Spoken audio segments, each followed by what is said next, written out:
Jeff Mascalundas, the numero set number 7, Tom England, number 8, Benji Karen, number 9, Josh Wilson, number 11, Andrew Brown, number 13, Ryan Hart, number 14, Golden Gould,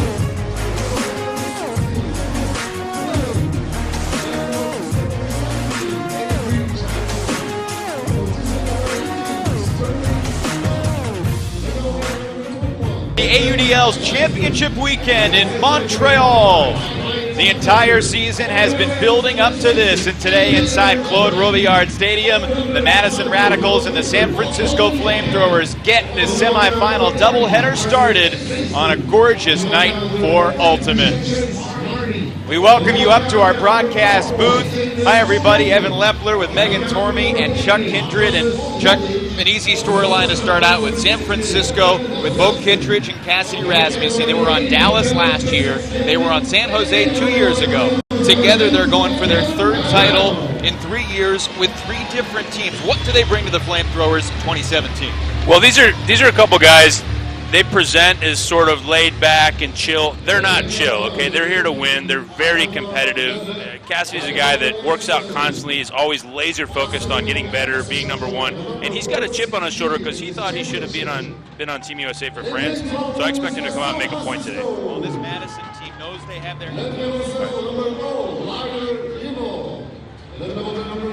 dude. I thought we were going to do the video thingy. Got it. Let's go. Oh, we're doing it live? I don't know. Dude, there's Frisbee over on that other field. What is that? That's awesome.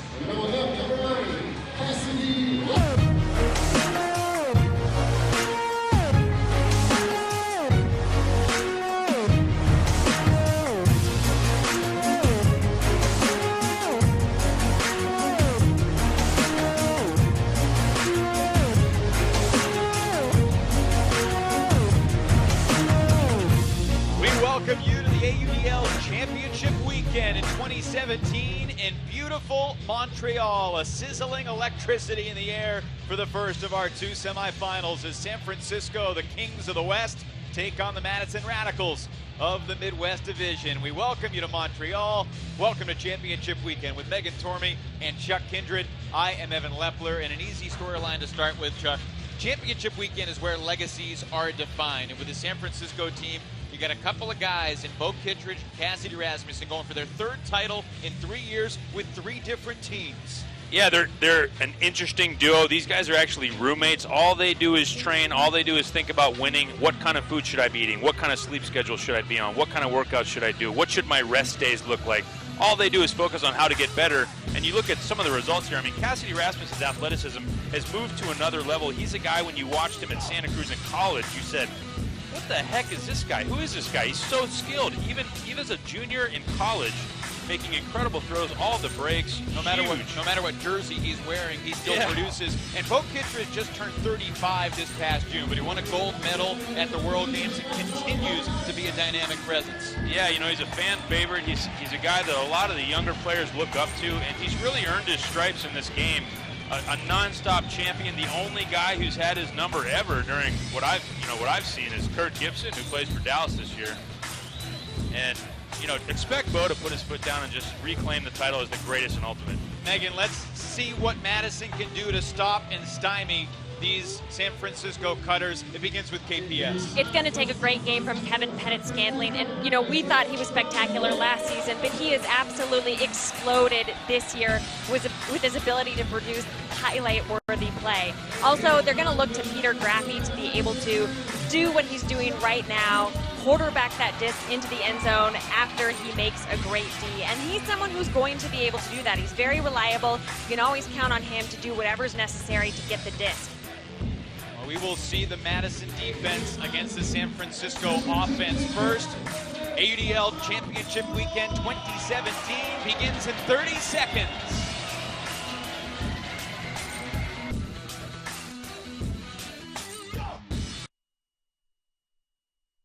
Getting on Lay, Brown to Kutza, and Peterson with the interception to Jackson for the break. Dallas putting pressure on the resets and baiting Jacksonville into throwing pucks with guys helping over the top. Certainly a momentum booster for the Roughnecks. You see their team charge the field afterwards. They are looking to light the fire as best they can. The Madison Radicals entering with some purpose. They've been to the championship weekend 5 years in a row. They have never tasted glory on Sunday afternoon, but this is an improved team from a year ago. They've got some young legs to help bolster them. San Francisco with some scary defenders. You see Cassidy Rasmussen in the 9 jersey out on the line. Chuck, I know you're real high on what Antoine Davis, number 23, has brought to this team in his first year with San Francisco. Yeah, he's a guy who's really just getting his legs. I mean, he's so young, played in Virginia Tech. Last year, he was a practice player on the San Francisco club team, and this year, he's just stepped into the fold here and made huge play after huge play for the Flamethrowers. He's an exciting guy. He's getting better. He's very coachable, and he's a guy who can win a foot race and also jump out of the frickin' gym. San Francisco, a victory over Los Angeles in the West Division final a couple weeks ago. The Flamethrowers in championship weekend for the first time. They do have 9 members that have won a title before with the San Jose Spiders. One of them's Eli Kearns, who's getting ready to pull. And Eli Kearns, a guy like Ashland Joy. We weren't sure how big of a contributor he would be this year, but those two guys, along with Grant Lindsley, who only played a couple games in the regular season for San Francisco, could be a game changer today. I think that's why it's been very difficult to track San Francisco's progress across this regular season, is they haven't had the roster cohesion necessary for us to be able to scout them appropriately. But here they are, championship weekend, full force. It's going to be amazing to see what they bring. Plastic has been unleashed. Madison offense, long anchored by Andrew Brown. Pat Schreiwise, a critical downfield cutter. Interesting to look at the early defensive matchups. Got Lucas Dahlman chasing Andrew Brown. Byron Liu on Schreiwise. Kearns on Tom Annan. This is Colin Camp. Kevin Cox gets that defensive task. This Madison team, Megan, specializes on using the width of the field. You see Cohen on Kevin Brown. You also got Cassidy Rasmussen out there on Ross Barker. Ben Nelson being trailed by Antoine Davis. He had a step deep, but that's basically the Madison mentality, is to play conservative, use the space on the field, and take their time. I was talking with Coach Yo Kawaoka from San Francisco before going into this game and asked him, what's the plan against Madison? They know that this is the kind of offense Madison loves to run and it is great at. Calm and consistent. If they can rattle them like they did just now, they'll stand a chance of taking this game away. Easy D for Antoine Davis off the errant throw, and Eli Kearns launching for Greg Cohen, and he'll run out of room. Yeah, lucky break there for Madison to get the dish back.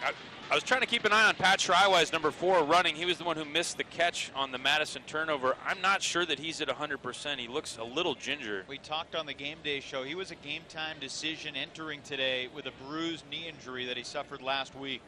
Yeah, he's about to get it underneath. I think he might stay underneath, which is fine because he's so dangerous with the ball. He made some game-changing plays last year against Seattle.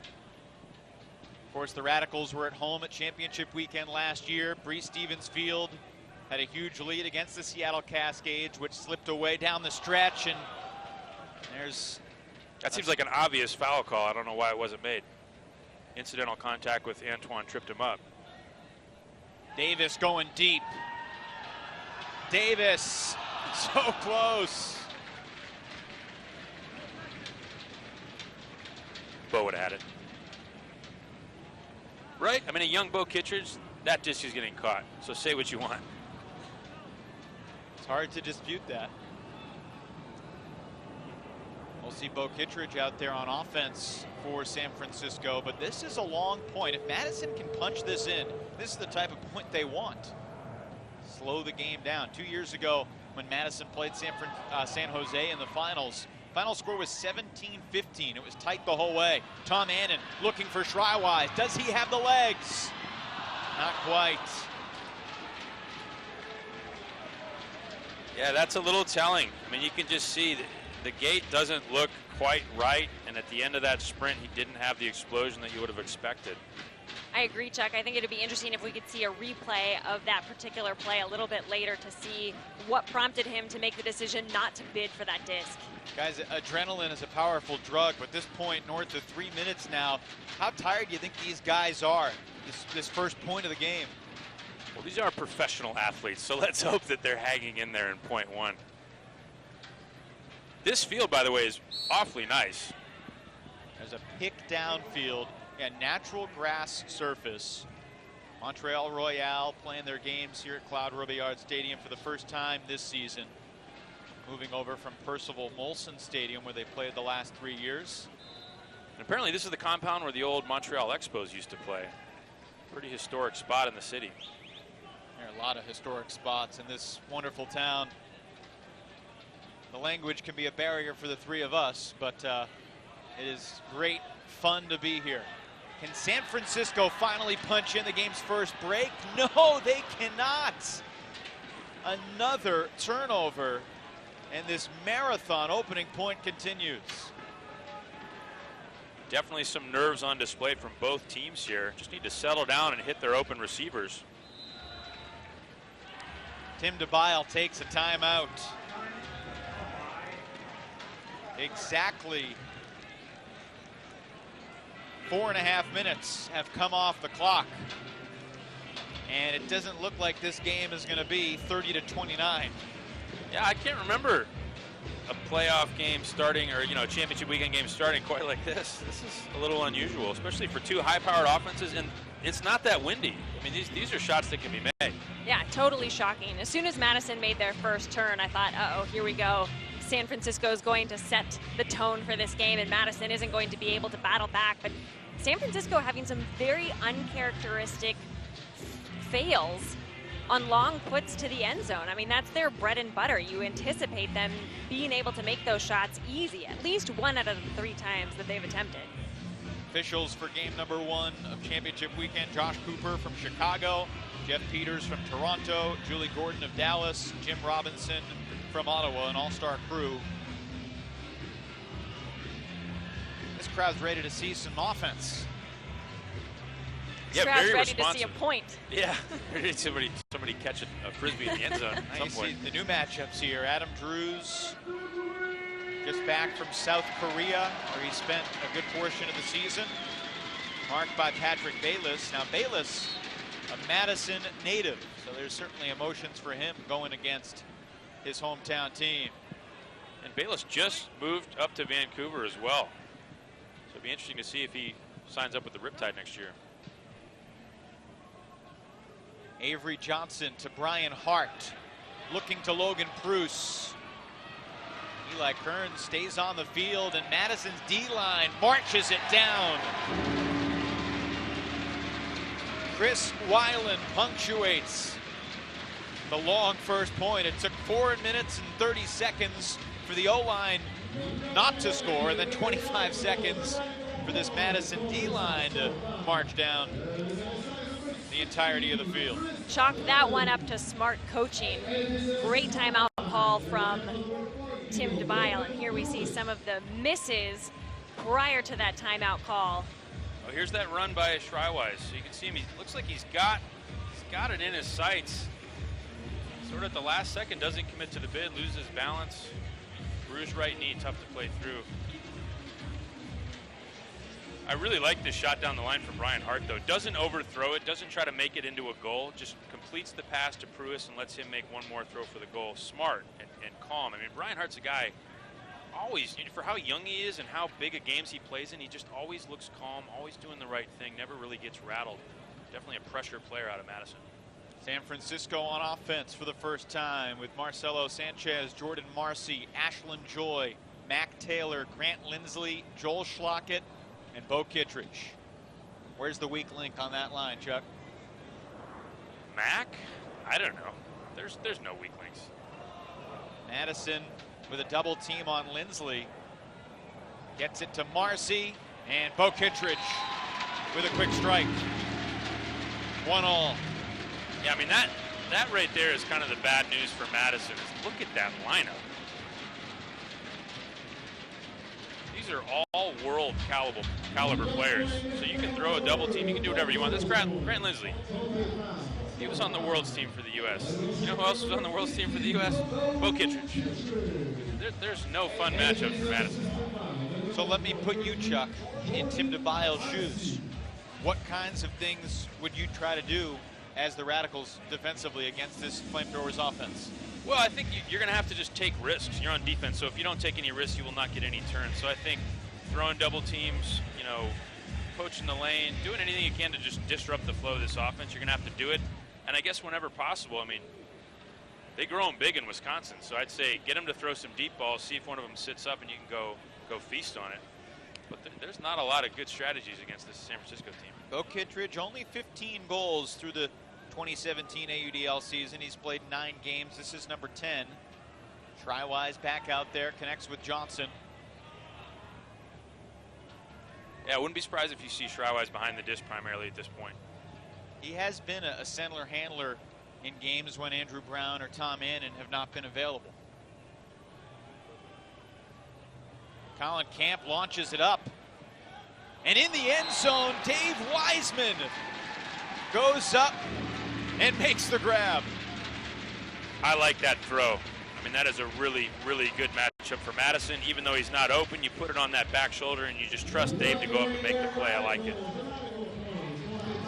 Well put, Chuck. They do grow them tall in Madison. Dave Wiseman, 6'5", has no problem having his way with that disc.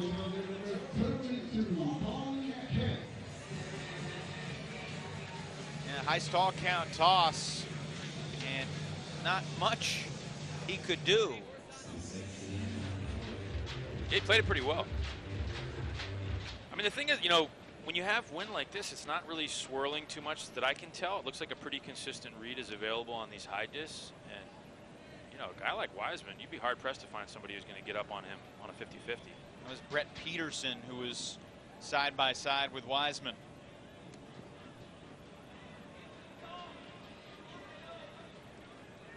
Kittredge marked by Graffi. There's Lindsley with Sterling Kanaki chasing him. Kanaki had some huge plays in Madison's victory in the Midwest Championship game over Pittsburgh, as Kittredge got some oohs and ahs from the crowd with that flick blade to Marcy. And there's contact downfield. Josh Cooper with the call. They've got Kevin Pettit-Scantling marking Ashland there on the reset, and he's got a pretty good look. Wow. Just a loose throw from San Francisco. So they're bothering the resets. They're bothering some of those short looks from San Francisco. That's really, really good news. If they can make those resets tough, or KPS actually almost poached that around from Jordan Marcy. You know, if they can start to make them think a little bit around the disc, then they can earn some turnovers like that one. We saw Madison's D-line march it down the field on the game's first marathon point. We talked about it in the open, Megan. Peter Graffi, the quarterback in these situations. Right, he's someone who's very aggressive about both moving and attacking the disc. So if he releases and it's not a surefire score, he's going to generate some movement downfield to keep the offense going. Looks like there was a call made, and Madison's Andrew Meshnick body to body with Marcelo Sanchez. They were both throwing shoulders into the situation. This would be a big point for the Radicals. And it's Graffi to Hart for the game's first break. Nearly 8 minutes into the first. Yeah, Brian Hart just pulled a Joel Schlockett on Joel Schlockett. Quick little throw and go around the goal. Easy catch. Slick move. Yeah, so here's the catch. That was contact downfield. Oh, I see. That the initial call, and here's, as you so eloquently put it, Hart pulling a Schlockett on Schlockett. Got him, yeah. Brian Hart has some Joel Schlockett characteristics. Yeah, that was a really nice example. a very clever cut in the tight amount of space. You saw him looking towards the stack in the middle of the field and then turning around, so he was guiding his defender, Joel Slockett, with his eyes, and then just quick turn of the head, turn of the hips, and he was wide open.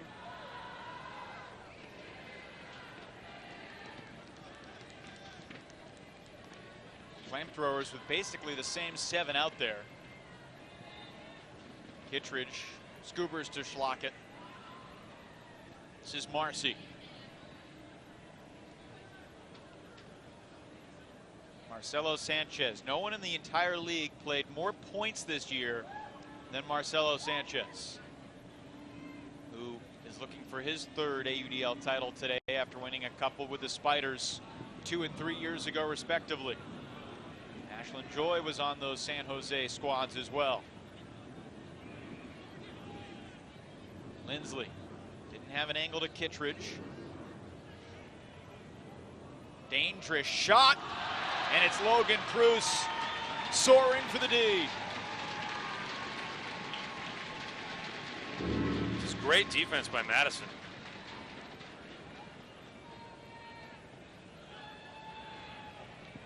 Sanchez was thinking Callahan, but Graffy elevated.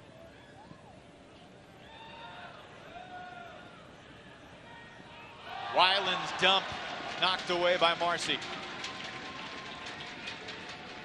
Marcy and Preuss are even on this point in their personal battle. And Marcy very declarative as he evened out the score.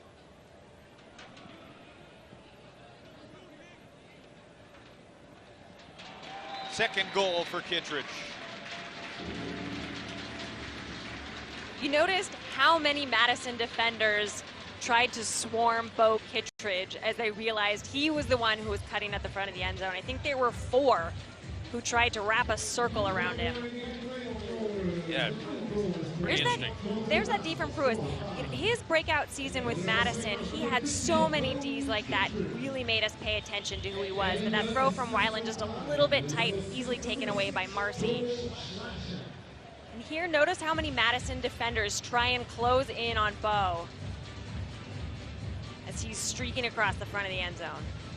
Well, the Flamethrowers before the game today huddled up, and Greg Cohen, one of the captains, his message basically was like, guys, we're smiling, we're having fun. We got to keep that mentality the entire day, which is hard to do when you've only scored twice in nearly 10 minutes of action in the first quarter. This is Ross Barker.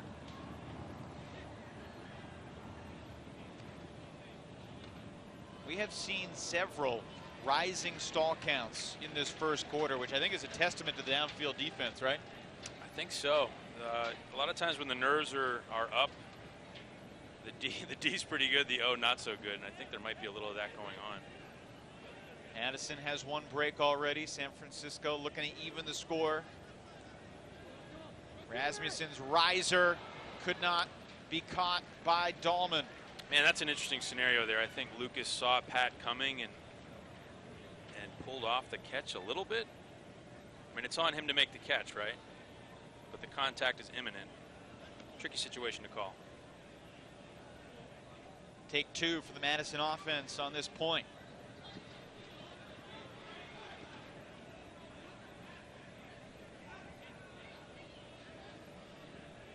Radicals came into championship weekend last year undefeated, perfect 14-0 season.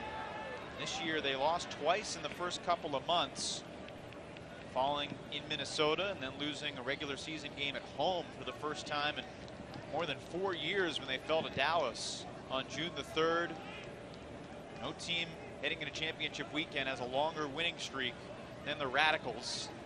They've won 8 consecutive games as they continue to bleed time from this first quarter clock. Testing Wiseman, Lou and Cohen nearby, and it's Cohen over the top. There was a lot of contact.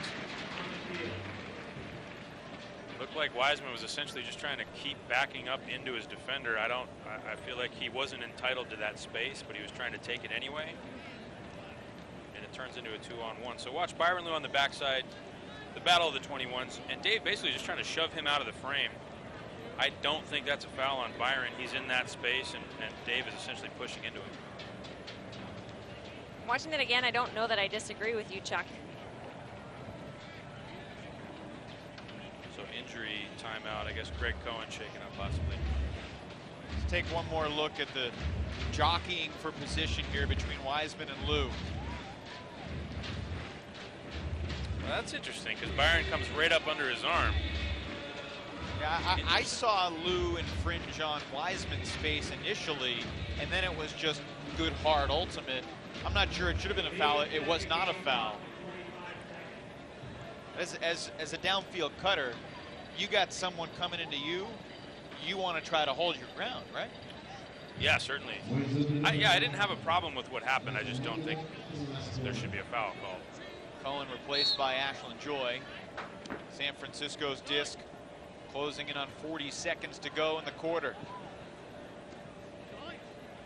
Fans still filing in here in Montreal. Toronto and Dallas coming up at 7 o'clock Eastern. The championship game at 1 p.m. local time tomorrow.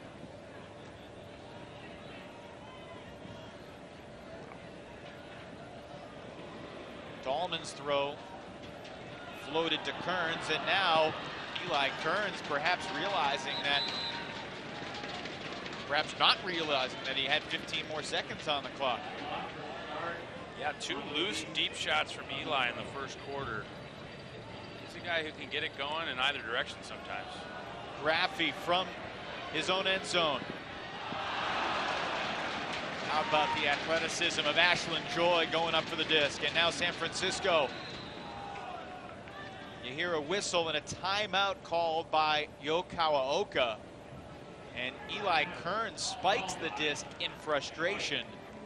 Things are not going to plan so far for the Flamethrowers. They're down by 1 in a low-scoring first as championship weekend has just begun in Montreal.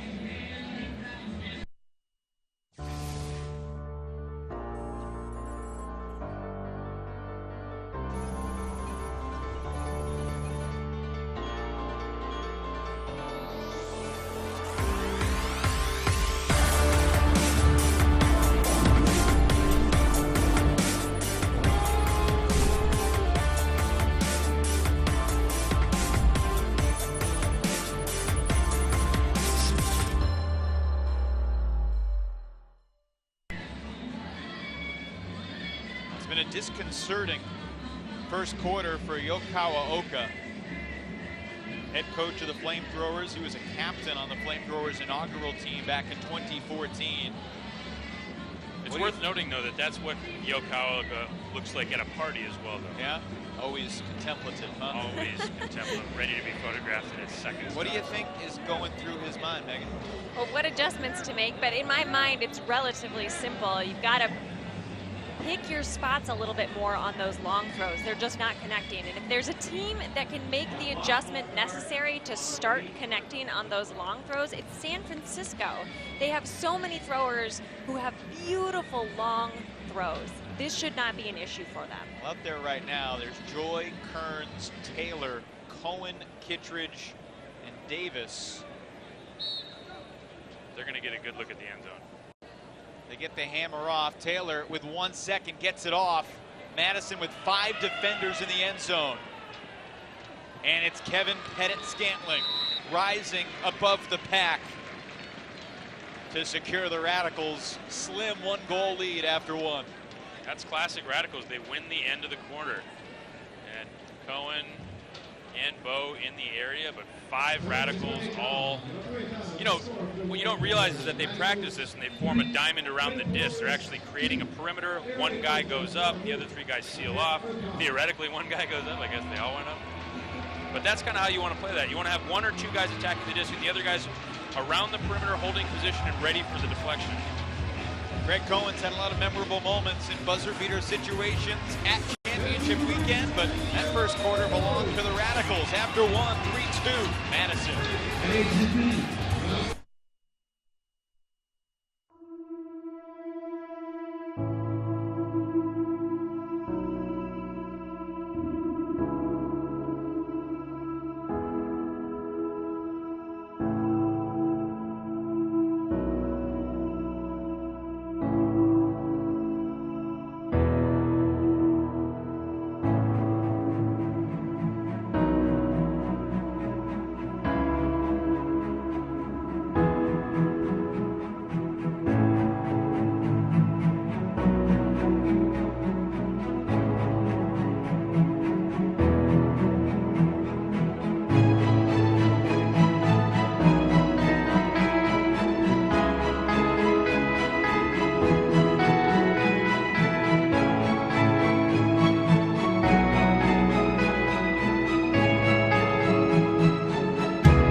crowd on hand for championship weekend number 6. It was Philadelphia winning it all in 2012. Toronto Rush won on their home field, or won in Chicago in 2013. Lost to the San Jose Spiders in 2014, who repeated on their home field in 2015. Last year it was Dallas winning in Madison. Who will it be in 2017? Thousands of fans on hand to find out. And you look at that first quarter, Megan, Bo Kittredge and company not really executing their game plan. Had to be one of the lowest scoring quarters in franchise history. They only scored twice in 12 minutes. Frankly, I think it was both teams not executing things exactly the way that they wanted to, but Madison able to manage the situation just a little bit better than the Flamethrowers.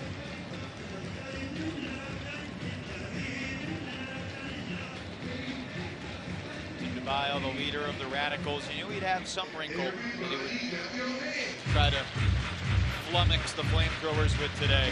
And Coach Kawaoka mentioned that when he said, you know, this is what we think Madison's going to do, but I have to recognize that Madison is a very well-coached team. They're going to make adjustments that we can't account for prior to game start. Bo Kittredge scored both goals for San Francisco in the first. Brent Lindsley out in the lane. Great defense. Holy smokes. Sterling Kanaki intercepts. Absolutely shut down. I'm not sure why Mac threw it, but in any event, great deep again for Madison. And there's Ashland Joy, his second D of the game. Yeah, it's easy to forget that he's an outstanding all-around player. Wow. That's leadership from Ashland Joy. I mean, they need that. They need guys who've been there, who've won big games, big tournaments, to step up and say, we are not losing this game to Madison. And that's what Ashland's doing.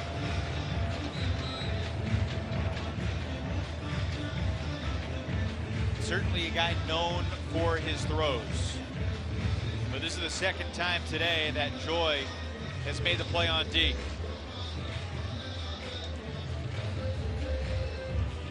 What a string of throws to lead to this San Francisco score. You watched Madison reeling to catch up and recover from the unexpected turn.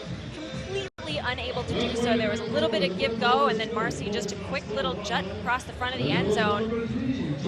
Easy score, easy capitalization from San Francisco on what amounts to a hold, but feels more like a defensive win. Yeah, it has not looked good for San Francisco's offense. They have looked shaky. They've had a couple really bad deep shots. And catch blocks, I mean, huge underneath. Total mismatch. Grant Lindsley gets big boyed by some guy I've never heard of. I'm gonna say it. Grant Lindsley didn't play very often this season with the Flamethrowers. He has played a lot of Ultimate in the Bay Area, but he hasn't played a ton with Mac Taylor, and that could be something to watch. We saw the turnover, which was basically just a chemistry communication turnover. And that break from Andrew Brown, he's the only one who would throw that, but he can hit it. All the AUDL coaches in the Midwest Division said collectively that Andrew Brown had the best breaks. Wiseman shooting it. What a shot it was. Ross Barker breaking away for the score. Very pretty offense. Barker had 20 goals in 8 games this season, becoming more and more important throughout the year for the Radicals O-line. Wiseman, great touch, great angles, and he's got a lot of power as well. He's an interesting guy. When he's got the disc, more or less if you're open, he can probably get it to you, but you still sort of think of him as a downfield cutter more.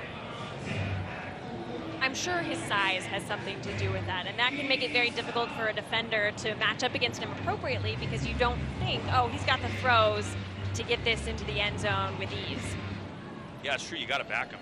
I mean, if you're guarding him downfield and he cuts deep, you have to commit to stopping that deep shot, because you're definitely not going to jump over him.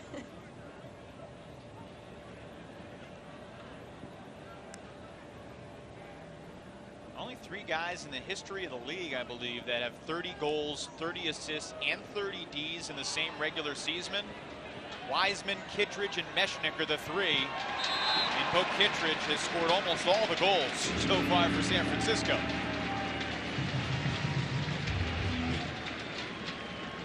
And a little gentleman's agreement there on the deep shot that we're going to play with contact. And Bo very comfortable at this stage of his career. Where does Bo Kittredge find his motivation at this stage of his career? You know, you gotta dance with the one that brought you, I think. He doesn't really have anything else going on, so he's just going to keep being the greatest ultimate player in the world. I think it's more or less that simple. Mac Taylor, his former college teammate, University of Colorado, Mamaberg with the put. 3 goals already for Bo. See the AUDL trophy that he's had each of the last 3 seasons. Bo is the only guy here this weekend that's going for his 4th consecutive title as Kevin Brown shoots it, looking for Barker. Rasmussen nearby.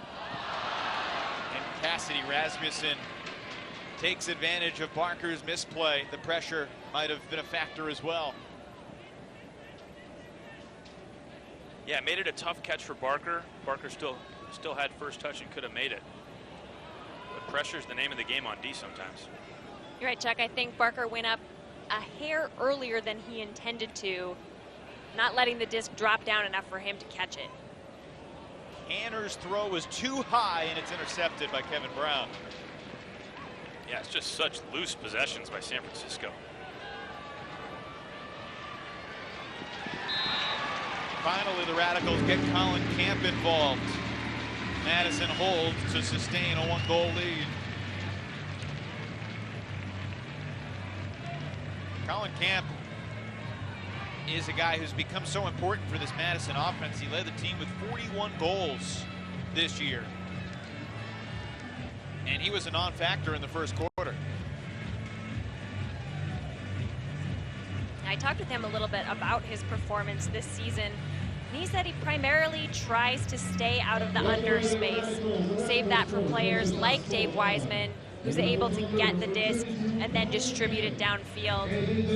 And you're right, he was taken out of the equation this first quarter. Let's see if he's made some adjustments to be able to get back into the end zone where Madison is so comfortable having him. We saw in the Midwest final against Pittsburgh, the Radicals O-line got Kevin Brown back, made Colin Camp a more dynamic player because Brown would be able to occupy that deep space too, just adding another threat, giving Camp more freedom to get work done. Just kind of a scary thought, someone like Camp who has 41 goals, well now 42 under his belt, more freedom.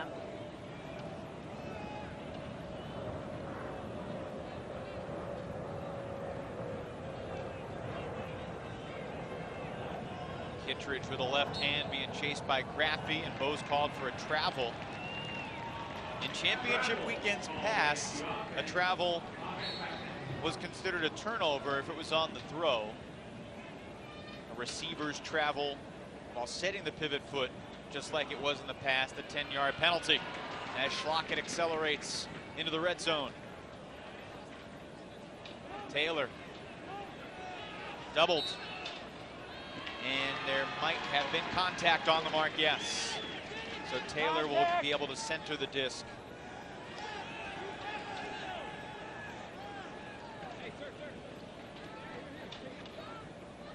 Madison again trying to surround the thrower. Back to Joy.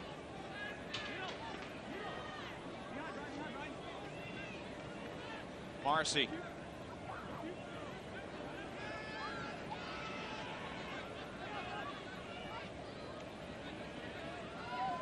Ooh. Sanchez sizzles it into the small space, and it's Bo in the end zone again for the Flamethrowers. Yeah, it looked like Kevin Pettit-Scantling was kind of ready for that to go up, and maybe got a little bit surprised by the quickness of Bo exploding to the cone there.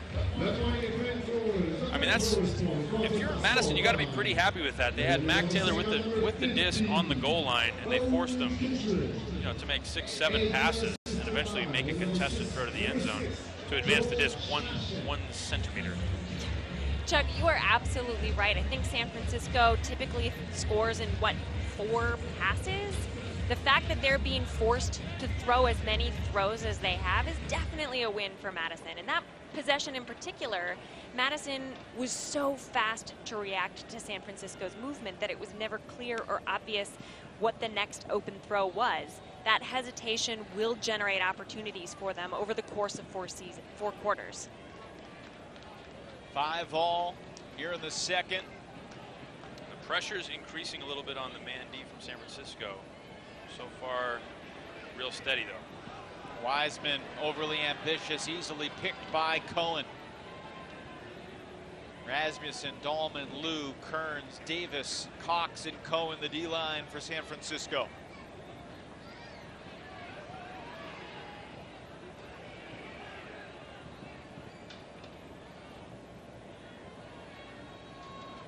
Lucas Dahlman, one of the captains, a guy who has been on the Flamethrowers since the team's inception, and here at championship weekend for the first time. And Dahlman sneaks up the line just shy of the end zone. And he was hand blocked on the goal line by Colin Camp. Wow. You don't see that too often. I thought that was a strip. That was a sick play by Colin Camp. Flamethrowers miss a chance to take their first lead. And there's contact downfield against Madison, so the Radicals will retreat 10 yards.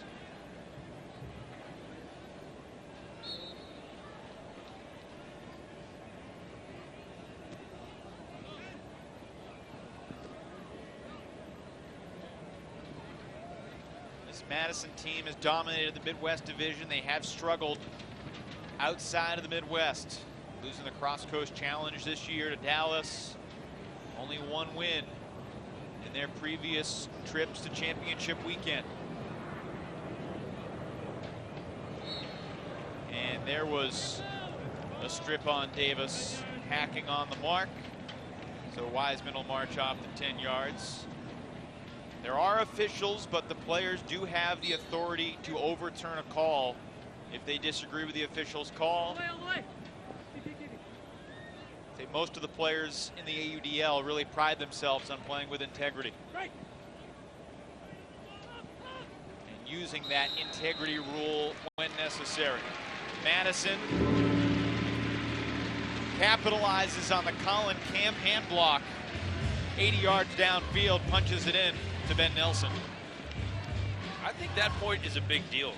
San Francisco came out with really, really good pressure. I think that throwaway by Dave Wiseman had a lot to do with the pressure he was seeing on him and the other cutters.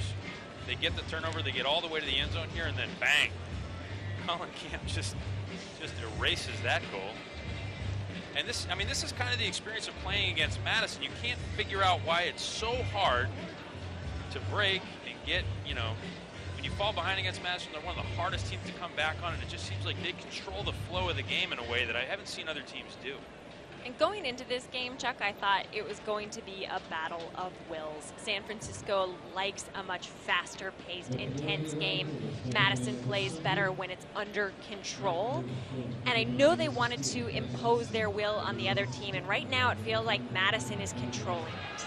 Sanchez trailed by Graffi. Madison's disc. Wow. Love to see a replay of that. Looked like Graffi was on his arm. But a nice play. He got up so high. Tim DeBile will use his final timeout of the half. Oh, I don't know, yeah. Looked like Sanchez had his hand around the disc, and Graffi, the impact of Graffi might have made it just too hard for him to control it, stop rotation. Might have been the right call. Every year, Peter Graffi is one of the league leaders in D's. He's got a knack for making this type of play. We'll take one more look at it and see if he got away with one or if this was just a great play. Looked pretty good on that replay. It's close. I mean, Marcelo Sanchez had his hand on the disc, was very close to catching it, but I think Peter actually got first contact. Yeah, it didn't. He didn't hack him or anything. It didn't look like Sanchez stopped rotation of the frisbee. Yeah, that was a heck of a play. play. Out of position, had to close, and people don't realize how hard it is to, I mean, to close that against Marcelo, you got to run full speed, and then the ability to get up after a full, not only the fatigue of running full speed, but, you know, jumping high. The easiest way to do that is to slow down, set yourself, and then explode upward. He really doesn't have that time. Graffi, a Luther College product. He had 49 Ds in 2014, led the league. He had 42 Ds in 2016, led the league. Andrew Meshnick led the league in 2015, his teammate. This year, New York, Jeff Babbitt, number 1, with 41 blocks over the course of the season. And there was a stall called against Madison. Hey, the discs don't lie, all right? Peter Graffi, after allegedly getting a clean D, turns it over. I'm just saying. As a coach, that's got to really grate you. No, You call a timeout, you're stalled out. that stings. Yeah, looks like a foul on the mark. Ashlyn Joy will take those 10 yards and move toward the center. Because Ashlyn Joy became a flamethrower late in the season, he never got his own jersey. He's typically 27. He's wearing Nathan White's 28 this weekend.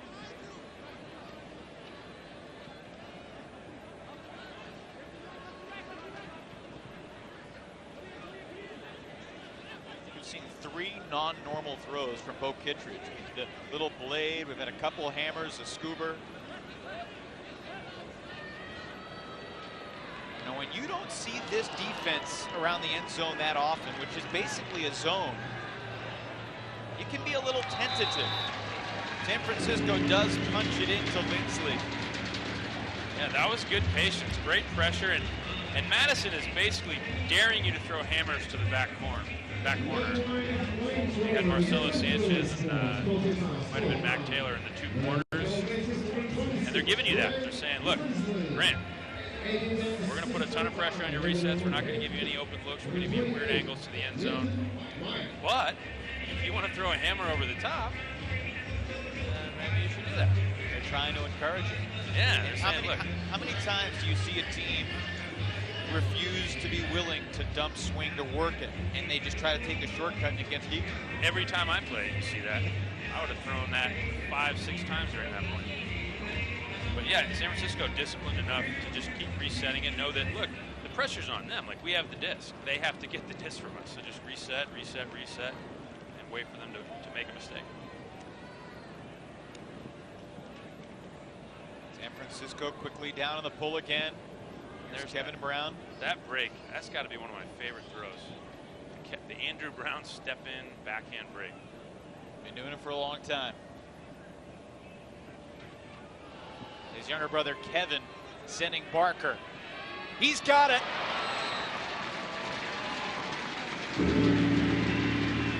This time Barker refusing to be flustered by the pressure, reels it in with probably only inches to spare. Yeah, they've thrown deep to Peterson's matchup a couple times. I think they like their chances against him going deep. And Colin Camp, you know, not a great angle to throw to, not a super open receiver, but I think he just kind of liked the matchup and took the shot. And how happy does Madison have to be to have Kevin Brown back? He has been playing phenomenally well. It's funny, the since his Brown return. brothers are such different players. Yeah. I mean, you're praising Andrew Brown's breaks. We see Kevin Brown with not a huge space to land that disc, and he put it in the one spot where Barker could get it and Peterson couldn't.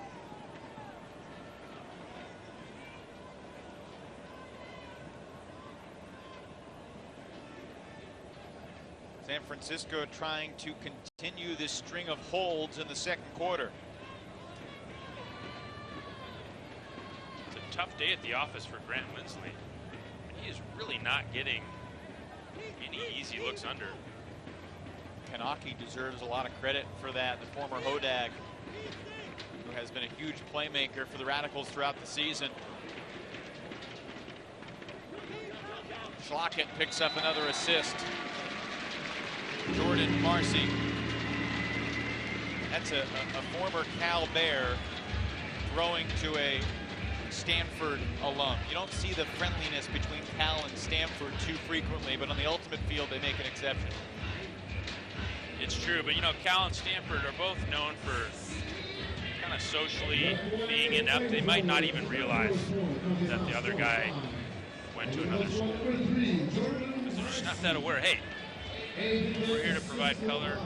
Stanford, Cal. If you're going to hire someone from one of those two schools, you're going to need 1 to 2 years of ramp-up time for them to kind of get a feel for socializing, for business. They're pretty intelligent, though. Man, usually. they're smart. Yeah, that's the good news. They'll be able to do any job task that you'd like them to do. I don't know. I might take the social scene at Stanford over Northwestern. I don't know. It's not a bad move. Have you been to the Stanford campus? It is The farm? unbelievably beautiful. Yeah, it is pristine. They call it the farm or the bubble. We have had 9 holds in a row in this second quarter. First quarter was 3-2, 5-4 with an edge to San Fran through 10 minutes here in the second. This is Avery Johnson. Finds the reset and oh. Well, this is interesting because that could be considered a pick because Lucas Dahlman, I think, was just trying to stay with his man.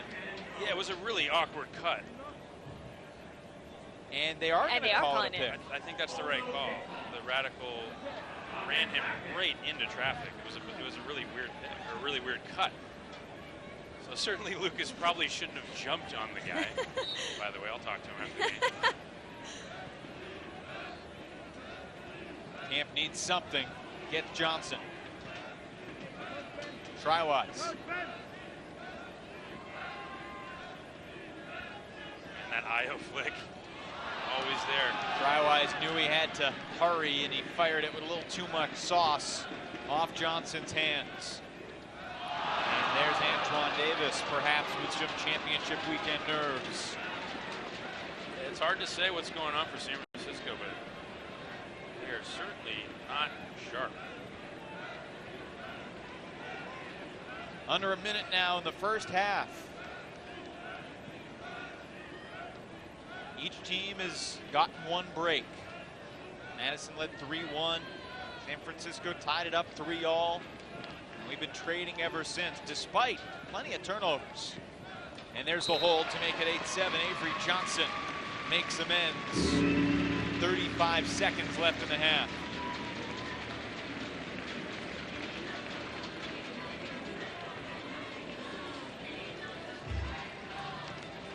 So if you're a younger player and you're trying to learn the right way to do things, here's a good example of what not to do.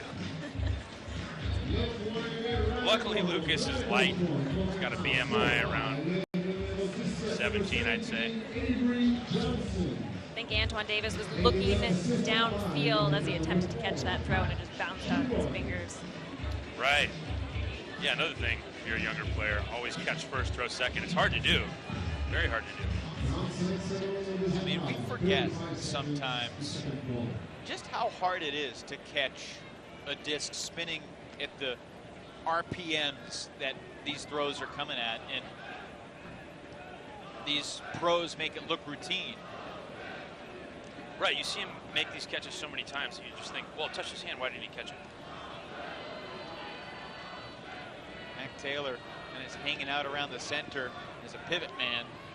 And Schlockett sets the pivot foot. San Francisco tic-tac-toes its way down the field to Marcelo Sanchez in the end zone. I think that was their best looking possession of offense. Yeah, that was sweet. Keeping the disc moving. It kind of reminds you of the old, the old San Francisco club team used to have an offense they called Plinko. Kind of remind you of that old San Francisco look. Keep the disc moving, let it bounce all the way down the field. And that's from, what is that, from Price is Right? Is that where Plinko comes from? Yeah. Price is Right is a TV show for the millennials. TV used to be something we did. You would watch it every day when there was a snow day or you were sick home from school. Right. And if they had Plinko on like once a month, and if you were watching when Plinko was on, you know it was a great day. Sweet, yeah. That whole day was great. Millennials probably think Bob Barker was just a star in Billy Madison, but he actually established a career as a game show host first. Before before he got decked by Happy Gilmore. Happy Gilmore, yeah, that makes more sense. Thank you for that. 8 seconds to go in the half, and Annan just lets it rip. Tip drill. And there's Cohen with 2 seconds. Cohen gets it off. We saw something crazy at the end of a quarter in San Francisco's game against LA, but not here, as Schreiwise closes out a very even first half between these two division champs. Madison 8, San Francisco 8. It's just really impressive to see Madison hold this San Francisco offense to 8 goals and a half. That's a win. Yeah, I think Colin Camp said the most interesting thing prior to the game. He said, we're going to try and keep it simple. We're looking for a chance to win in the last 5 minutes. So they know they have to keep their head on and just hang until the end so that they don't dig themselves in a hole they won't have time to come out of. All square after 24 minutes in the first half in championship weekend. San Francisco and Madison 8 apiece. When we come back, we send it down to our game day set. Brian Jones will be joined by Ultiworld's Charlie Eisenhood, Minnesota's Ben Feldman, and San Diego's Will Griffin. A star-studded crew to break down the first half. 8-all between the Flamethrowers and the Radicals here in Montreal. Peterson getting on Lay. Round to Kudza, and Peterson with the interception to Jackson for the break. Dallas putting pressure on the resets and baiting Jacksonville into throwing pucks with guys helping over the top. Certainly a momentum booster for the Roughnecks. You see their team charge the field afterwards. They are looking to light the fire as best they can.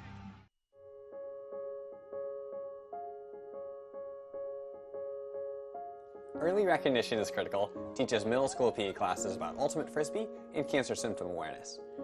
We're a registered nonprofit that advocates for an active, healthy lifestyle, body awareness, and speaking up if something is wrong. Skills that when it comes to cancer can help save a life. Ultimate is a fast-paced team sport that's self-refereed, non-contact, and co-ed.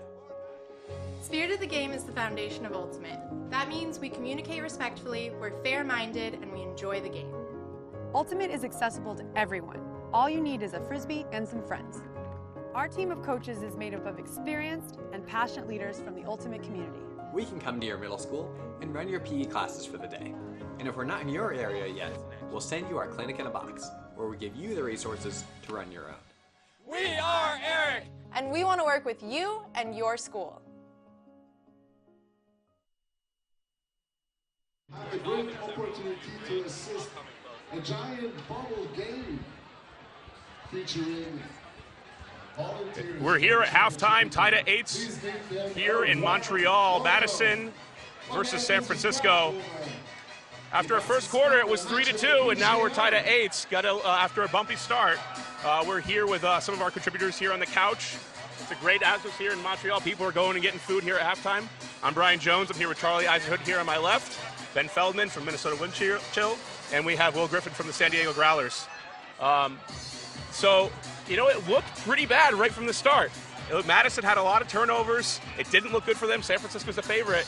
And then they kind of turned it around after that first point and kept it going here, tied at 8. What's your first impressions, Charlie? Well, I think the big thing you see in that first quarter especially is Madison's offense really not looking very good, but San Francisco not able to take advantage of that. You know, they go 0 for 8 on break chances in the first half, and there were a couple of multi-turnover points right in the beginning of the first quarter, and San Francisco just could not find the rhythm on offense with their D-line. And I think that, you know, it ends up, you probably go into the San Francisco huddle right now and say, look, we're getting blocks, we have the chances, we just have not, for whatever reason, been able to put it in. Let's tighten up a little bit, but we're right there. We can take over this game in the second half. And, you know, Madison probably feels fortunate that they're tied right now, but, you know, they go 1 for 4. We'll see what happens in the second half, but all tied up right now. Will, in the pregame, you talked about the consistency and discipline that San Francisco normally plays with. this doesn't feel like it when they're D-line. What do you see from them today, and how does this compare to what you've seen in the regular season? Yeah, definitely both lines are struggling putting in breaks. They tend to stack their O-line a little bit. Their D-line is fairly smaller, and Madison's O-line's the big, corn-fed Midwest guys, you know. So they're certainly struggling getting that break chance in. They're causing disruption, if you will, downfield for them. They're taking away the plays that Madison wants to do, but they're going to have to take some chances on D and put it towards the end zone. I think we've seen both teams have success, at least on the offensive side, taking shots to their big guys. So San Francisco's just got to dial in a little bit, rely on their pressure, rely on their depth. They should, push ahead in the third quarter, hopefully be in a good spot. So, Ben, you played against Madison all the time. They're a team that's known for their zone, but we really saw a lot of matchup man defense out there. They did pretty well with it. They got their chances, stayed in this game. Does that surprise you? Yeah, no zone with the conditions today, but, it's interesting to see it come out. I didn't expect to have 2-3 at the end of the first quarter. I definitely say as I watched the game, it had the feeling of a true Madison game, total score. Looking at maybe the winner under 20 points. That's the type of game Madison's going to look for to have as we look into the second half. Second quarter, we saw the score run up twice as many goals. It was big bar burner here at 8-8. Really high scoring for Madison. Yeah, and it was very clear Madison's O-line, they're putting a lot of reliance. Ross Barker, Kevin Brown, Colin Camp on those first initiating unders. They did a successful job in the second quarter holding on and initiating and getting open underneath, but it was very clear they're putting a lot of strain and relying on those guys pretty heavily to get it initiated downfield. So I'll be curious to see the speed of play coming out in the second half. If they can keep the point total down, I think that plays into Madison's hands. And a little bit of a slower paced, sloppy game is the type of game Madison's going to win. They're going to sag in the lanes. And they got the big bodies to come down with the 50-50 balls. So they'll look to slow the pace down and see if they can keep this point total down. Yeah, and speaking of the sloppiness, right off the bat, I mean, it looked like disaster, that first point of the game. And to me, that was one of the gutsiest coaching moves I've ever seen. You're sitting there with your O-line out in the field. You've got so many turnovers, and Tim DeBile decides to sub on the defense. I don't think many coaches would have made that call. Any of you, we've all been in leadership positions on teams. What did you guys think of that right from the get-go? Well, I mean, I think part of it is that the O-line was just getting tired. But I think it's a great move. Clearly it pays off. Not only does the D-line score, but you get the additional rest for your offense, who then comes out of the next point and gets a clean hold. Right. And so, they have the 3 turnovers. They're looking very uncomfortable. And to make that call, I mean, that's why Tim DeBile is considered probably the best coach in the league right now, and just in terms of strategies that they implement. And I think that's why you see them tied up at 8 right now, because despite the fact that their offense had some struggles, they're able to get the one break, and they're able to keep the pace of the game, as you pointed out, Ben, right where they want it to be. They can't win a shootout against San Francisco. So the game certainly favors, the pace of the game certainly favors Madison. And we'll see what happens as both teams found a little bit more rhythm, I think, in that second quarter. Yeah, I certainly think that first quarter was nerves. I mean, I'm not even playing, and being this close to the championship trophy that haunts my dreams at night. Yeah, we got a little bit of bubble soccer out there. I mean, it's going to be nerve-wracking in that first quarter. So. Yeah, no, just going on behind us while the crowd was cheering. We got some bubble soccer going on. And this was something that I tried back in November. I don't know if any of you have tried this, but it resulted in an Achilles injury for me. So, stay safe out there. Thank you for inviting me on the interview here, because I'd probably be stuck. The guys came over and said, "You better get out there." I'm like, I'm trying to keep my knees intact and my ankles. So, heck of a crowd out here, and this is the type of venue you just wish you could pick up and insert into your local city. I mean, the atmosphere, the audio, the overhang for the weather. I mean, incredible venue out here, and this has been awesome. My first time in Montreal, so it's been a pleasure so far, and looking forward to the rest of the weekend. I made the trek up north earlier in the season, actually last season, and it was freezing in Montreal. It was an April game, freezing, and they had 1,000 people out there. And it's just incredible, the atmosphere they've been able to put together here tonight and throughout any of their games. It's been, I think, them and Madison are the model kind of teams in terms of bringing out the crowd, and that's great. So we're going to go to second half. What are the keys to the game here for Madison? Yeah, we talked about it a little bit. It's the first couple points are going to obviously set the pace. I'm not sure who's receiving, who's coming out, but I'll be curious to see what Madison employs from a junk zone or trying to slow that pace down. Points started churning, and I think they know that's something they want to try to shy away from. So, if that O-line can hold it together and they can keep the movement going upfield for Madison, they're going to stay in the game. If they keep it clean on O, they're going to get their chances, and excited to see what the pace will be like when we come out here. Yeah, I mean, that zone seems so much like Madison's identity. You've seen a lot of these teams. Is it weird that for them to go against the grain like that and go play mostly man in that first half? Well, I certainly think San Francisco probably anticipated seeing more zone than they did. Really, the only time we saw it, they ran it in the red zone one time, forced San Francisco to swing it a bunch before they finally scored. But I expect them to switch it up in the second half. I think one of the things that Madison has had a problem with is being able to kind of hold on to games in the second half, even when they've had a lead. We saw that last year at championship weekend. We've seen that in years past. So if they try something different on defense, maybe that can be the ticket for them to get that late break or two that's able to push them over the top. And you've played against that a number of times. Is it really hard to stay patient? Like, what's the keys to beating that? Or is it just give the ball to Josh Blaine and let him work his magic?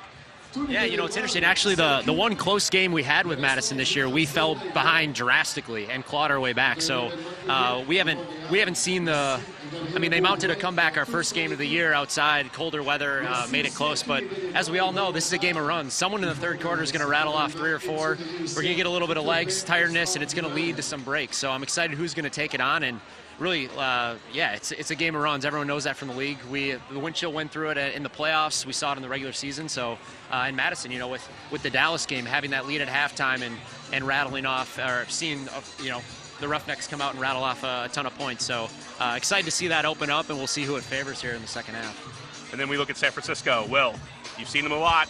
What's the key to the second half for them? Big players got to make big plays. Grant Lindsley, Mac Taylor, Bo Kittredge, they've been here before. They got to make the big plays. Defense has got to put it in. You got to put it up to Greg Cohen. Eli's got to take the shots. They kind of seem like they're in a bit of a haze. Antoine Davis dropping that one right in front of them. I know a lot of them came in on red eyes. It's tough to come from the West Coast and be on the East Coast. It might lead to a very exciting second half. It's going to be a good one here tonight, that's for sure. The other game we have coming up after that is going to be Dallas versus Toronto. But we have an exciting one here right now, tied at 8. Thanks for joining us, guys. We'll get back to the second half. You can watch the game on audl.tv/live. We'll be back to Evan, Chuck, and Megan in the booth. Thanks again. Thanks, guys. Thanks.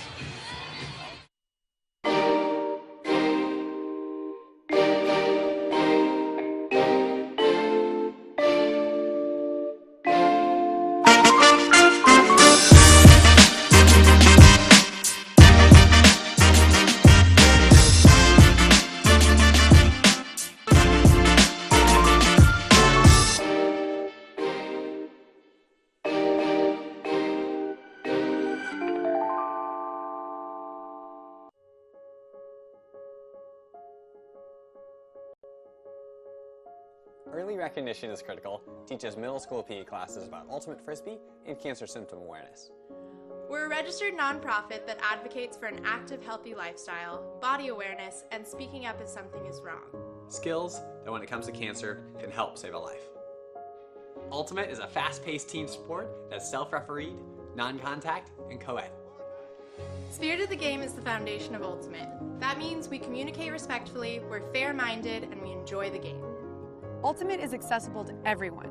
All you need is a frisbee and some friends. Our team of coaches is made up of experienced and passionate leaders from the Ultimate community. We can come to your middle school and run your PE classes for the day.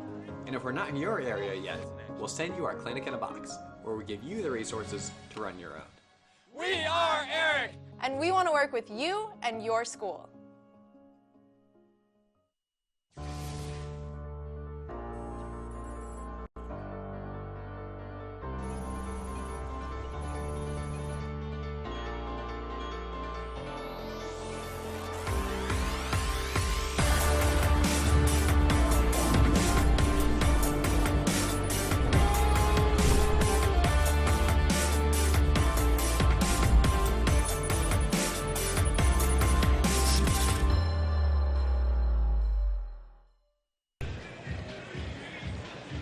We're about 90 seconds away from the opening pull to begin the second half between the Flamethrowers and the Radicals.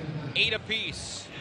After 24 minutes of action in Montreal, we welcome you back up to the booth with Chuck Kindred and Megan Tormey.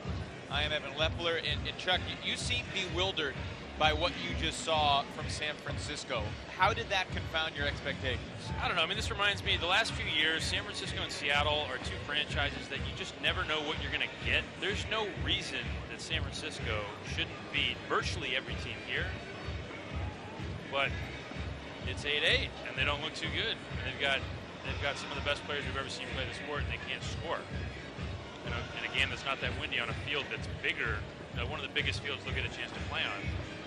So it's a little bit of a head scratcher, and I gotta say, I'm kind of disappointed in San Francisco's play. I don't know.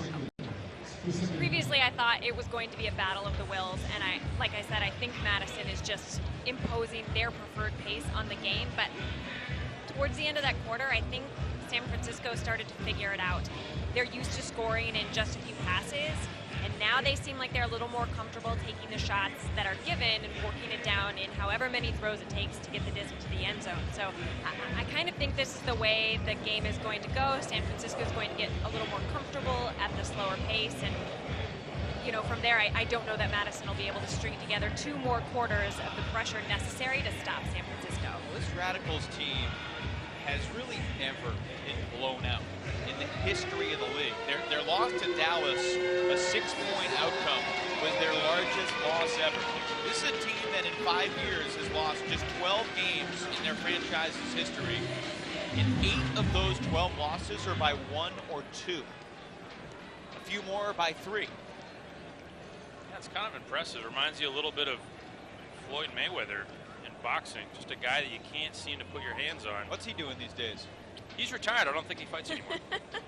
Second half underway. The Radicals on offense, just like they began the game when they needed nearly 5 minutes to punch in an offensive hold. San Francisco's D-line could not capitalize on several opportunities. And it's interesting because both teams had many chances to break and only broke 1 time in the first half apiece. Largely an overcast sky so far, but the sun has broken through here at Claude Robillard Stadium. Kevin Brown open.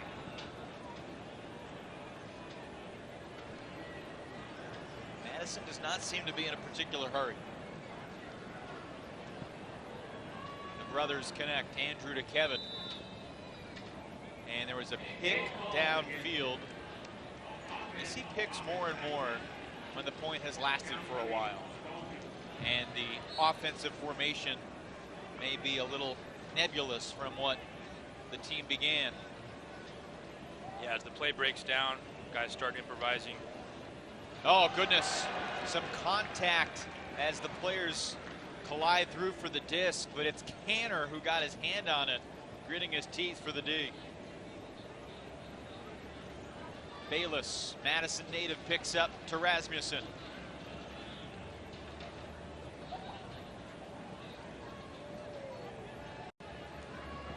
Near the goal line and into the end zone, the Flamethrowers with their first lead of the day as Lior Gival hits Sawyer Thompson.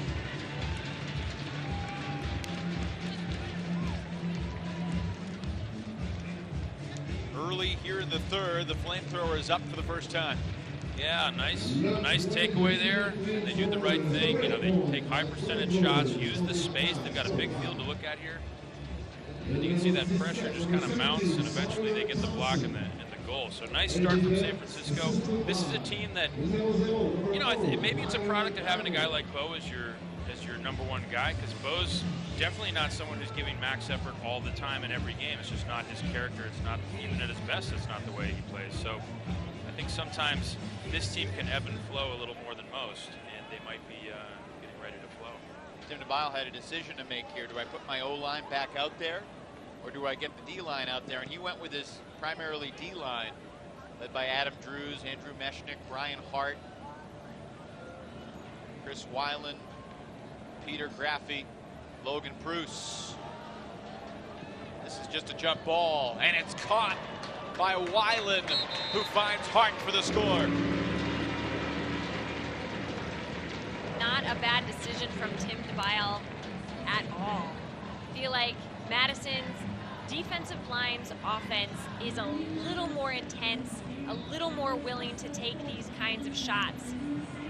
Definitely a tight margin for Weiland there, but just enough for him to be able to make that catch, find Hart immediately on the turnaround. Guys, Chris Weiland's an interesting story because he went to Carleton as an undergrad and played varsity soccer at Carleton College in Minnesota, then started playing Ultimate as a grad student at University of Wisconsin, and he has brought some size to this Madison's D-line particularly that came up big there. Yeah, I actually was in the airport trying to meet up with some folks to get a shuttle to the hotel, and I saw this gigantic dude with a Patagonia backpack, and I said, that's got to be an Ultimate player, and it was Weiland. Was he nice, or was he a little scary when you talked to him? He growled a little bit. He was finishing chewing meat off of probably a turkey leg, hard to say. But then, yeah, very friendly. You're not exactly a petite guy to run into at the airport there, buddy. It's true. Probably got a few pounds. San Francisco O-line, Kittredge, finesse to Marcy. Back to Bo. Over the top, Schlockett. Hard to believe that Joel Schlockett didn't score his first goal of the game until now.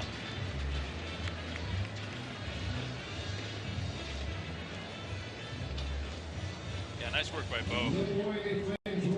Bo's one of those guys, he will move the disc, he'll release it however you want, he'll make any throw. Essentially, he's just always trying to score and get off the field. The sooner they score, the less he has to run.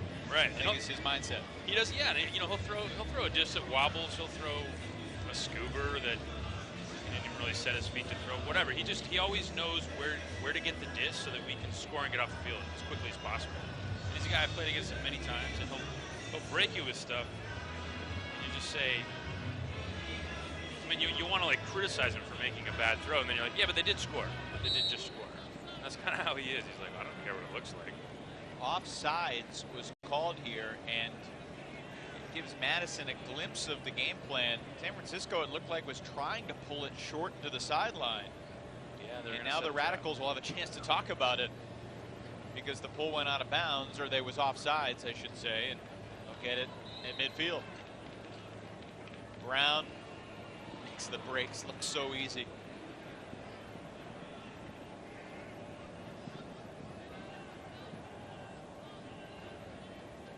Tom Annan, Colin Camp, Cohen on the mark.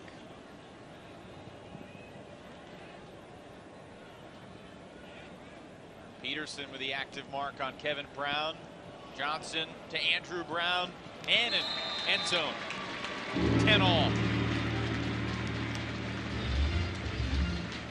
So it kind of makes you wonder. I mean, you said, I believe you had said Colin Camp was talking about keeping it close and they wanted to win it in the last 5 minutes, but then you rewind to last year, and when it was close in the last 5 minutes, things didn't really go their way. You know, it almost makes you wonder, if you're Madison, are you confident if you go down to the wire against San Francisco that you guys are going to have the resolve that you're going to execute and win the game, or are some of those ghosts going to come back from last year and you're going to say, oh, I hope we don't blow it, I hope we don't turn it over, I hope we don't make a bad play? Sure, interesting point. I think the idea was they wouldn't ever get to a point that was comfortable. So they know that it's going to be 4 quarters of tough ultimate, but they're trying to keep themselves in a position to strike at the end and not get comfortable with a lead or get too bogged down with a deficit. Kittredge initiates on the under. Weiland's on Kittredge this time. Drew's on Joy. Taylor. Mac has such great hucks that he's a fun guy to add to this roster and get him the disc underneath with big power shots from either side. See, several times today, guys, Madison has tried to creep up from behind with a double team, almost to surprise the handler when he turns around to look for a reset. Darn, there's someone else there. Hope that fluster could lead to a turnover. It's definitely not what you want to see when the stall's at 4 and you're turned around to get an easy reset, and then all of a sudden you got a no-dump poacher. KPS couldn't get there in time on the poach. That can be a dangerous poach leave someone open downfield, KPS so fast to recover the ground and position. Madison again, forcing San Francisco to work near the end zone. KPS got a piece of it, but it still found Lindsley, and he'll connect with Taylor. And you're starting to see some of that hunger that KPS has. I think he's a guy who really wants it. He's gotten faster. He's added some muscle, and he's really locked in. He's really been developing his game. You know, he's a guy that played his college years at UW Parkside. This is a school that really didn't have a shot at going to nationals. He was always kind of the one-man team. And the upside to that is you get a lot of reps, you get a lot of confidence. The downside is sometimes you have to learn how to do things the right way and play within a system. And he's come online. He's really tough. I mean, he was inches from 2Ds on that point.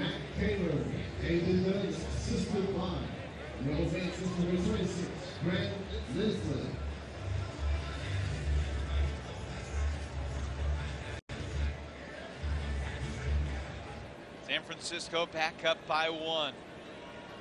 Madison trying to counterpunch again. Largest difference in the game was Madison by 2 at 3-1 with 4:08 to go in the first quarter. It was 3-2 at the end of the first. We were tied 8-all at the half. San Francisco got a break to begin the half, 9-8. We've been trading ever since.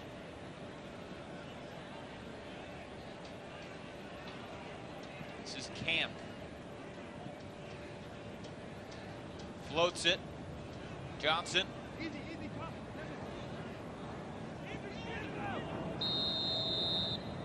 And a pick away from where the throw ended up.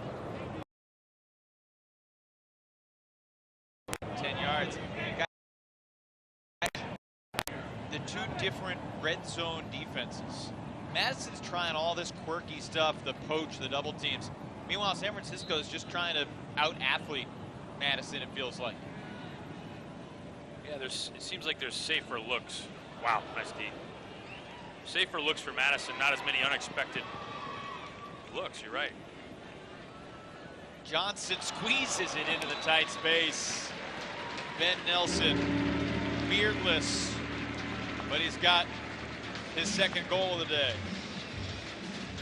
I feel like Madison's offense ratcheted up the intensity just a notch at that point. They weren't content to simply swing the disc slowly. We saw more breakthroughs. We saw closer, tighter margins being played. A couple of puts that maybe Madison wasn't going to be able to make at that point. Whew, that being one of them. Their offense showing they can be exciting too.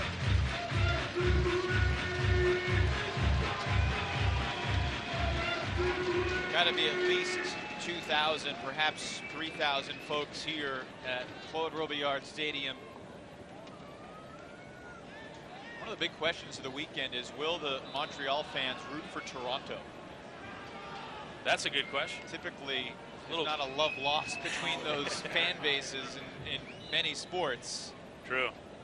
But they are the Canadian team, the East Division team. We'll see. The Royale and Rush definitely have a rivalry, but a respectful one. That game, Toronto and Dallas, coming up 7 o'clock Eastern. Defending champs, Dallas going for another title.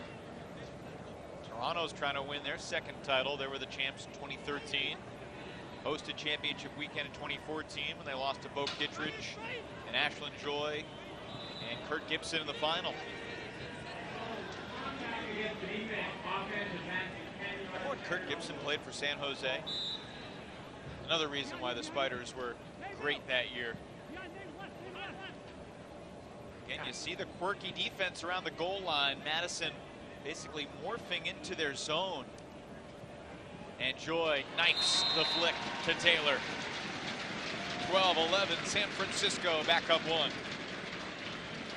It's just really impressive to see how Madison recognizes those opportunities to throw double teams without really losing much. You know, they know the situations where it's safe to slap a double team on, make the reset hard, see if he can generate an opportunistic turn. You know, sometimes San Francisco will swing the disc to the opposite side of the field, and instead of closing out on the thrower, Or, you know, instead of closing a lane, they'll just sag into the lane, double team, give San Francisco a different look. And that's, I mean, if you've tried to do that before, you know how hard that is. If you leave your man, a good offense normally is going to find your man pretty quickly thereafter in the end zone. And Madison really hasn't figured out. Taylor scored the last 2 goals for the Flamethrowers. He's got a couple goals and a couple assists here under 5 minutes to play in the third.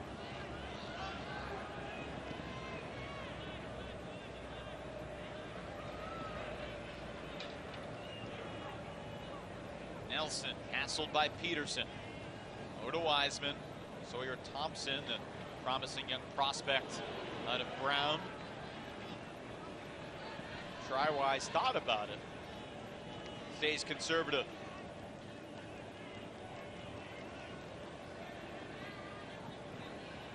Low throw into the ground out of the hands of Wiseman. Canner takes the shot, pays it off. Great point from Sawyer. Looked like he had bothered Dave that whole point. I mean, Dave actually had a loose around pass that almost got over the head of his receiver, and I think that was because Sawyer Thompson was doing some things that bothered Wiseman's rhythm. And defense is a funny thing, isn't it? I mean, it's almost mental. A lot of times, you know, sometimes you're going to get a run-through block, but a lot of times you're just going to put enough pressure on a guy and have him second-guessing himself enough that he'll make a throw like that. I mean, that's Dave Wiseman doesn't turf discs, you know. That didn't happen in a vacuum. Kind of reminds you of the end of the season last year for Bo, where he makes a very uncharacteristic throw in the championship game. That didn't just happen. He didn't forget how to throw forehand. Yeah, I think you hit the nail on the head, Chuck. I think Wiseman was about to throw the throw, thought better of it, but it was too late. He had already released it, and that's why it just lost steam. Only 4 breaks so far in the entire game. That was the 3rd for San Francisco.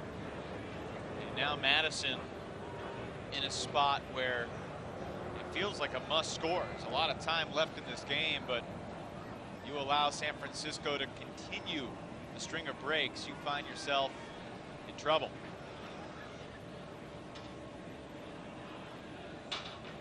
Graffy's been looking for fouls a couple different times on this point, and then he stalled. I mean, he didn't even start to throw. I don't know what he's doing. Now he's arguing for the Flamethrowers to make a foul call. And Byron Liu is going to invoke the integrity rule, saying he fouled Graffy on the mark. Strong move from Byron Liu, illustrating his character in this intense situation. Right. So Madison keeps the disc. Yeah, if I'm Tim DeBile, I want Peter to keep playing. Like, hey, I know that wasn't fair. You can't just hold on to the disc. Okay, I need you to keep playing. Oh, there's Graffy coming back to it. It wasn't intended for him, but now he'll shoot it long, and that's money. And Graffy's one of those guys, he imposes his will on the game, and you saw it right there. I mean, literally there was a stall called, and then he said no. And then he got the disc under on a throwaway and threw it for a goal. It's like, no, we're not turning it over. That wasn't a stall. We're scoring. Kind of disregards Peter Graffy. Colin Camp out there with the D-line, which you don't see very often, but he ends up with the score.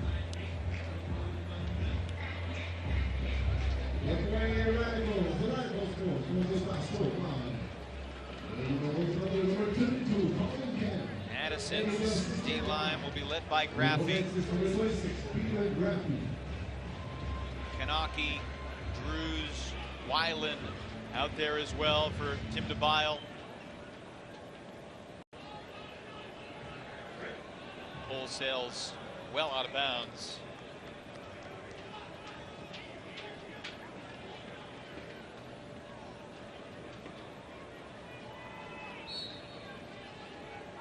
It's hard to believe San Francisco has just 13 goals. This is a team that scored 30 plus 6 times in the regular season, most of any of the Final Four teams.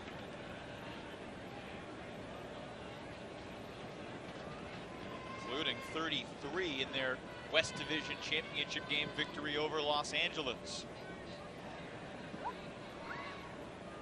Yeah, playing against Madison, a lot of it comes down to mental discipline. Like they're essentially not going to let you do what you want to do, and it's a question of whether you can hang in there.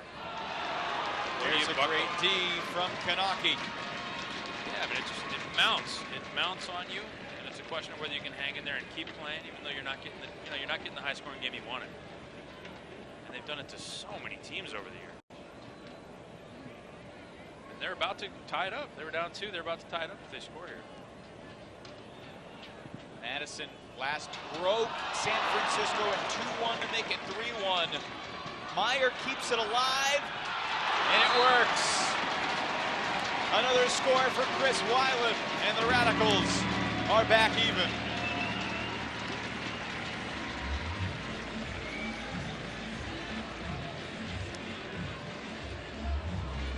This is why I feel this season is a little bit different for Madison. We've seen them get flustered by plays like the one that just transpired. And it could be the difference between them being able to save the disc and lose it. Great D from Kanaki. And then not the prettiest offense you'll ever see. No. But somehow this worked out. Certainly not, but Meyer keeps it alive, makes a put that is less than perfect. But Weiland willing to lay it out on the line for his team and reel it in. And that really, I feel, is the difference between last season Madison and this season Madison. They're willing to stick with it a little bit longer, work a little harder, and be a little more unconventional. And that's what it takes against a team like San Francisco. Bo was unguarded on the far sideline, and he traveled. Bo Kittredge traveled? What? Second time today. Unbelievable call. We've never seen it before. He is a fun guy to watch his feet. They literally never stay still. Taylor looking for Lindsley, turning on the Jets. Grant Lindsley with the easy score. You know, when you're getting ready to watch this game, that's what you expect to see 10 times in the first half. Right. Mac Taylor getting the disc under, a guy like Grant Lindsley getting open deep and a perfect throw. I mean, this is what you would expect. And I think it's a function of, I really do think there is something not only to Madison's defensive schemes, but also the way they sort of energetically control the game. It's like facing a really good pitcher, or it's like, you know, it's like going up against a team that's so mentally disciplined, so locked in, they never lose focus. They always hang in there, and they will not be put away. It's unlike anything I've seen in the AUDL. They just impose their will on the game. You might beat us, but it's going to be 14-11. You know what I mean? Grant Lindsley, a classy guy. He could have taken out our microphone that's down there behind the end zone, and he very kindly dodged it. What a guy. Lindsley's got one of the most fascinating stories in the sport of Ultimate. He spent months living in a cave in Thailand at a Buddhist monastery. Wow, look at this trap. Worked beautifully. And it leads to a D. Camp had a chance to catch it. And that was what San Francisco was trying to do on the previous pool, roll it out of bounds, and they were offsides. Looks like it worked quite well. Yeah, even after Tim DeBile had a chance to look at it and decide what he would do. Canner sending Kirkland deep, just shy of the end zone. Dahlman, did he get blocked again at the goal line? No, it's a foul this time. Andrew Brown shows the integrity. Why didn't he throw the flick there? I mean, that was wide open. Great question. Maybe it's because he got the point block last time by Colin Camp on the open side. We'll never know. Dahlman picks up the assist to Bayless. That's a break to make it 15-13, 28 seconds to go in the quarter. So it's Madison time, right? It's end of the quarter. They always win the end of the quarter, we say.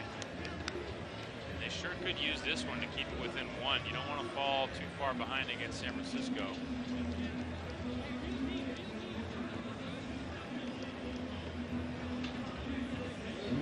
There's a clear foul by Brown. Would have been unbelievable if Dahlman got point blocked on the goal line for the second time.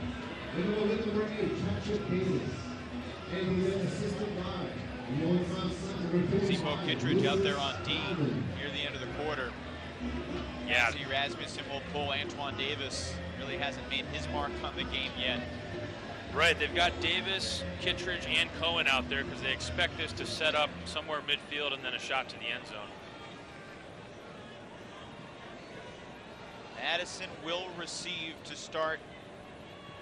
I beg your pardon. San Francisco will receive to start the fourth. So this feels like a critical must score for Madison. And 20 seconds, plenty of time for them to work. Want to get within range of that end zone. Wow. That will work out. Ross Barker shows off the wheels. That set up beautifully and a great throw out to space. Even Antoine Davis couldn't run under that. But certainly not easy. You saw Ross Barker look 360 to find out exactly where it was. And that takes time and energy to try and find the disc, especially when you have Antoine Davis coming over your right shoulder. Yeah, this is a heck of a throw for a soccer player. Look at this. Throwing to a guy straight away from you with coach help on the far side. He just drops that right in. He looks like an ultimate player now. Yeah, he does. Weiland's had a really good game for the Radicals, an important performer. And now the Flamethrowers have 8.5 seconds. Kearns to Joy.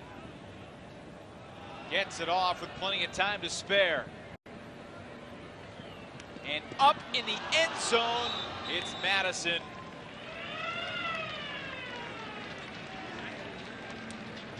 Jeff Mascalunas, another midseason pickup from the University of Wisconsin, comes up with a big D as the third quarter clock expires.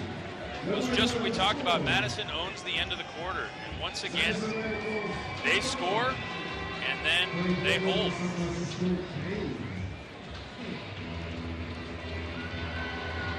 A one-goal game as we head to the fourth. And Kevin Pettit-Scantling has said that he wanted this year to be different from the past, and he talked about the reasons why.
Dramatic, dun dun dun.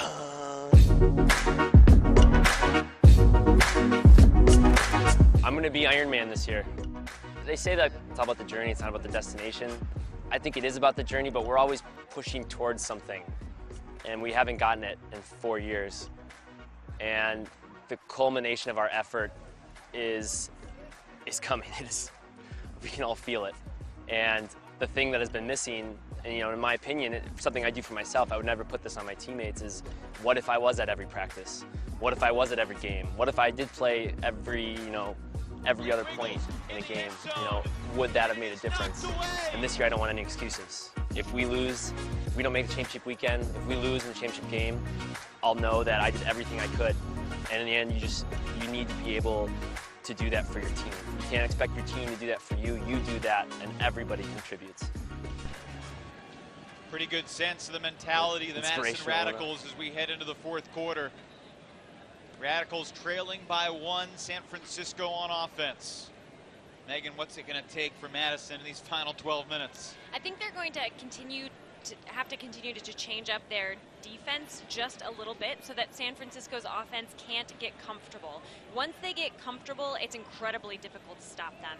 So defensively, a few different looks. No one better to give that than Tim DeBile, just to keep San Francisco guessing as to which lanes are actually open. We'll see if they can fuse the flamethrowers and create some blocks. And Mack is doing some really nice work out in the lane. Lindsley. Sanchez. He wanted to get it away from the double team, and now he'll take the timeout. Less than a minute gone here in this quarter. Marcelo Sanchez calls for time. Yeah, might not have been a bad call. I mean, he had nothing to look at. That resets the stall count. They could keep the same 7 out there. They could also add some subs, and more importantly, they can get the disc in the hands of Ashland Joy or Joel Schlockett or Jordan Marcy. Yeah, they'll have to give that some thought. I mean, Marcelo caught the disc, recognized immediately that he was in a vulnerable position, and looked to get it off the line right away, but Madison was in all the right places, shut the around down, and really gave him nothing to the cone to look at either. Yeah, they take away the first, second, and third easiest throws.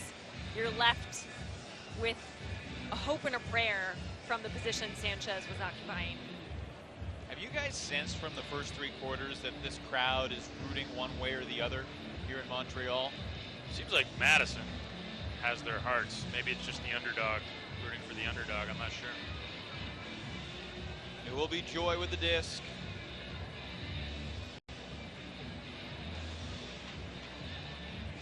Mascalunas on the mark with Meshnik. Kittredge wide open behind the disc. Just nothing easy.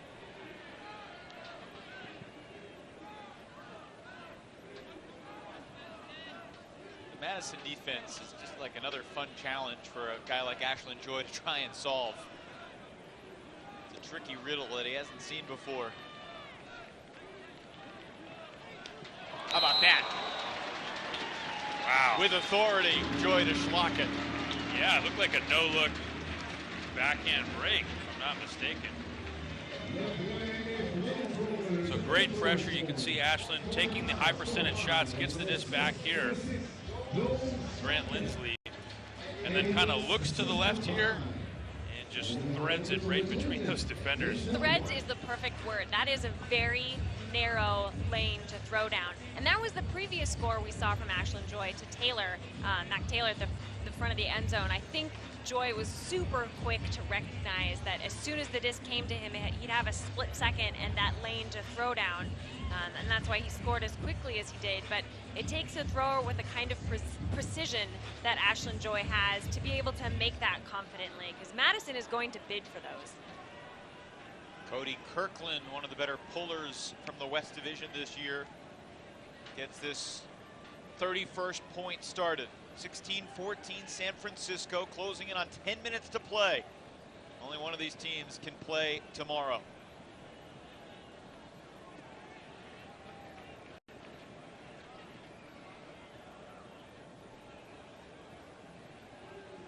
Triwise gutting through the bruised knee. Has not been necessarily the same guy, but he's still making an impact out there, Chuck. Yeah, and he's a guy, too, that at the end of the game when the marks get really, really tight and aggressive, he has no trouble. Kevin Brown with the score. Madison within 1, 9:57 on the clock.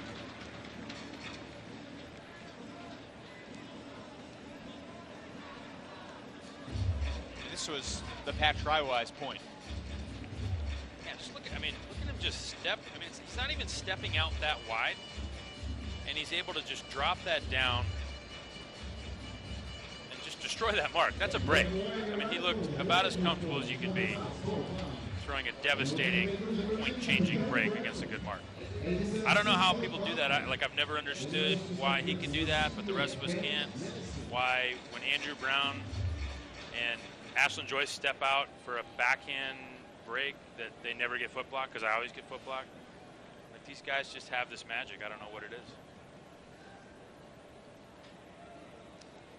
can try to emulate your heroes as long as you want, but you're not going to be able to dunk like Michael Jordan or shoot like Steph Curry, no matter how hard you try. You hear that, kids? Always aim for a reasonable goal. Think big, but be realistic. I mean, some of the kids that we see today are confounding us. There was a youth tournament going on. Brian Hart starts running the other way. And Schlockett thought he was fouled, and they'll grant it. Next door here, there was a youth tournament going on earlier today with hundreds of teenage kids, younger than that. Really cool sight to see as we got to the stadium earlier this afternoon. Another foul against Hart will send Schlockett to the center. Yeah, it's a little bit awkward being behind the disc on those double teams. Because literally they got a call for a foul when the guy cocked the forehand back, which there's not a lot you can do, but you are in the way. You are fouling.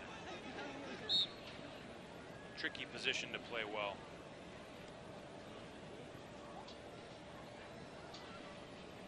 Madison making San Francisco work near the end zone again. As Taylor to Schlockett for the score.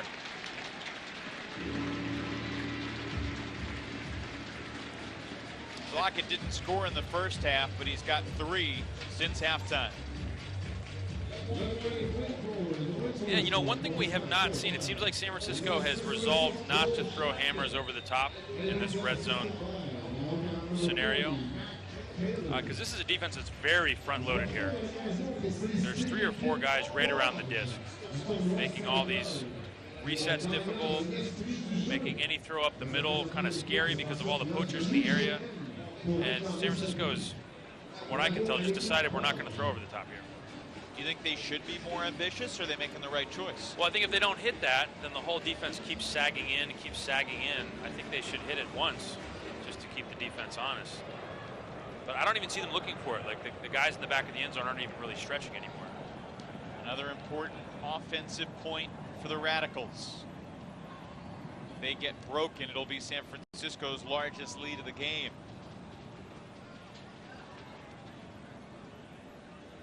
This is Barker. Rasmussen on the mark. To Wiseman. Davis there.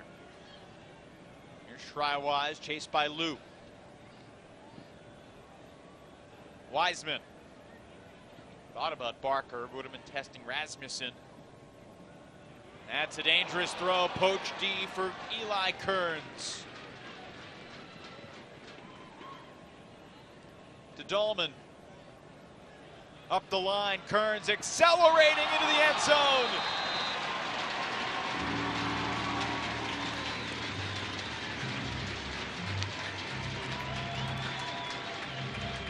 Bookends for Kearns. Yeah, Kearns, I think, does the right thing. Right off the catch D, he had a look deep to Antoine Davis with Wiseman on him. He elects to holster that and then go up line. And he makes sure he's in with that dive.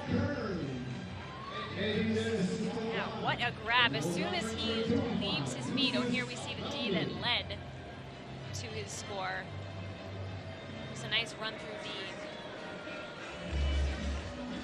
As soon as he leaves his feet, he rips that disc back towards himself to make sure he maintains possession as he makes contact with the ground. So it's crunch time right now for Madison. San Francisco rolls it out the sideline again. So looking for the quick trap look. This is the Radicals' defensive line primarily. Meshnik into the middle of the field for Adam Drews. He'll launch. That disc angled perfectly for Ross Barker. Majestic lefty backhand angling to the target from Adam Drews.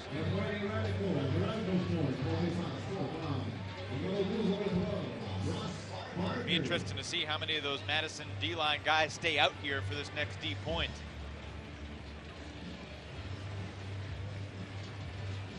Yeah, after that last goal by San Francisco, you started to wonder, is Madison going to fold? And emphatically, they say absolutely not. This is our mustationals, and we are going to play to the end. 13 seconds, all they needed for a response there. Graffi launches. Same 7 out there for San Fran. Joy, Schlockett, Marcy, Sanchez, Lindsley, Taylor, and Kittredge. Another tight game, and there was certainly contact, and the foul will go against Madison. Yeah, it looked like he made about as good of a play on that as you can. It's just an awkward angle to get a clean D. You have to reach with your left hand over the shoulder of the receiver. Very difficult to even get the disc.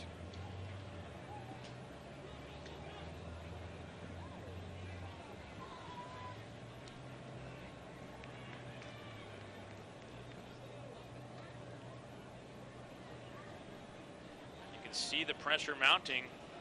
Lindsley, and he, I believe, was in. Looked in, guess not. A rule that he landed on the line. And he was fouled, so he'll center.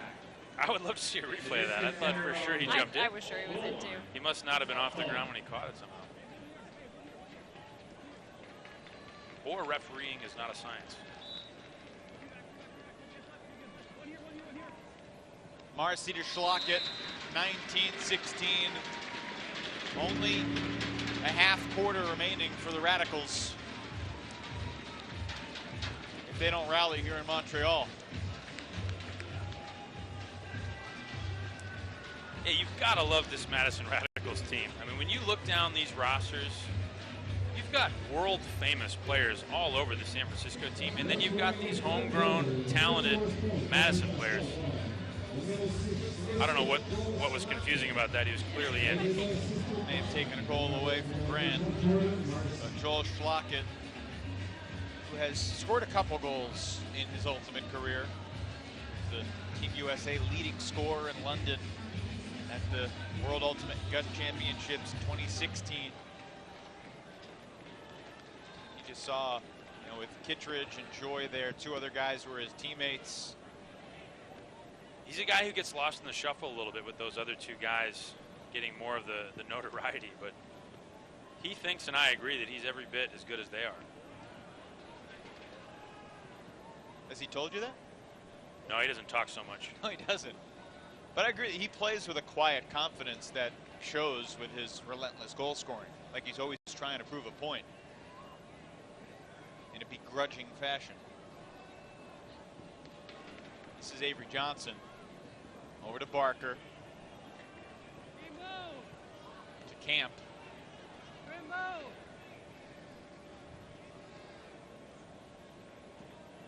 It's a Madison-esque effort here from San Francisco, just forcing the Radicals to bleed time from the clock. That's what we saw Madison do to Pittsburgh a couple weeks ago at Bree Stevens. Looking for Schreiwise. Back to the end zone on target from Kevin Brown.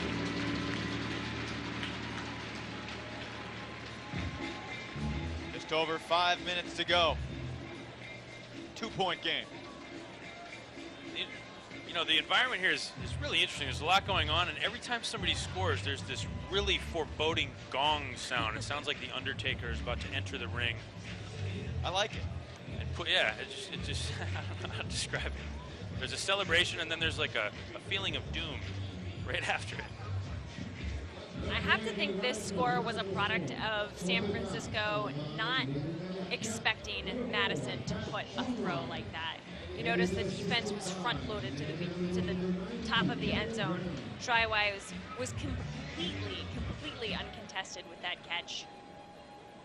Guess they'll think twice about letting Kevin Brown have an open shot like that one. Yeah, they don't know. They don't realize how ready and willing Kevin Brown is to throw that. He is a gunslinger. Same 7 out there for San Francisco.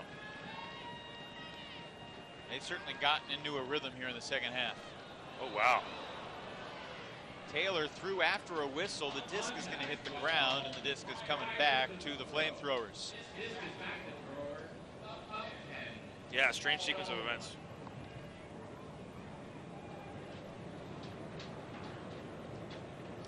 I mean, Mac looks a little flustered, though. Kittredge and Meshnick bumping. Schlockett, Lindsley. There was not much downfield defense there from Madison. And there's the goal that he should have had before. Right. Yeah, so San Francisco hangs in there. I mean, there's some contact, there's some aggression on the mark. Kind of a silly foul. Luckily, the referee's all over it. And this is a pivotal moment. Getting Bo Kittredge trapped on the sideline with a double team and no reset. But he's been there before, looks downfield, cashes in. These last 2 points, I feel like San Francisco has enjoyed less Madison defensive pressure. They seem like they've had a little more time and a little more space to open up. I don't know if Madison has made an adjustment that isn't working as effectively as that zone look did. Well, it feels or like if they're getting tired. it feels like they figured it out a little bit. Yeah, that's a good point. And the thing here is Madison's curveball is their zone, and you don't really throw the zone when you're down by 3 with 4.5 minutes to go, because that could end your game in the same way that San Francisco scores would. That's a good point. They don't want to slow the game down. That was a heck of a pull, by the way. I don't know who threw it. Beautiful double helix all the way to the middle of the end zone.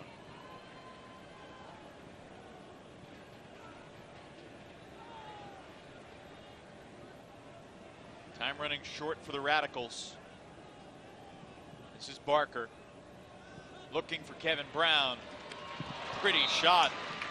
Pretty nice bid too from Gavall, but it's Kevin Brown in the end zone with 3:49 to play. Yeah, those are interesting discs. If you're Kevin Brown, this disc is up and you know you've got the best line on it. So the question is, do you go right up and attack it, or do you wait to let the defender bid and catch it off the potential rebound? I don't think he realized how close Lior was going to be, but a great play by Kevin. Such an athletic guy, and his game is just getting better and better every year. Well, guys, early in the game, we talked about Peter Graffi and Kevin Pettit-Scantling and Andrew Meshnick and their ability to get their hands on the disc defensively. With the season on the line, it's do or die right now for Madison. Yeah, this is a team that hangs their hat on their defense. It's go time.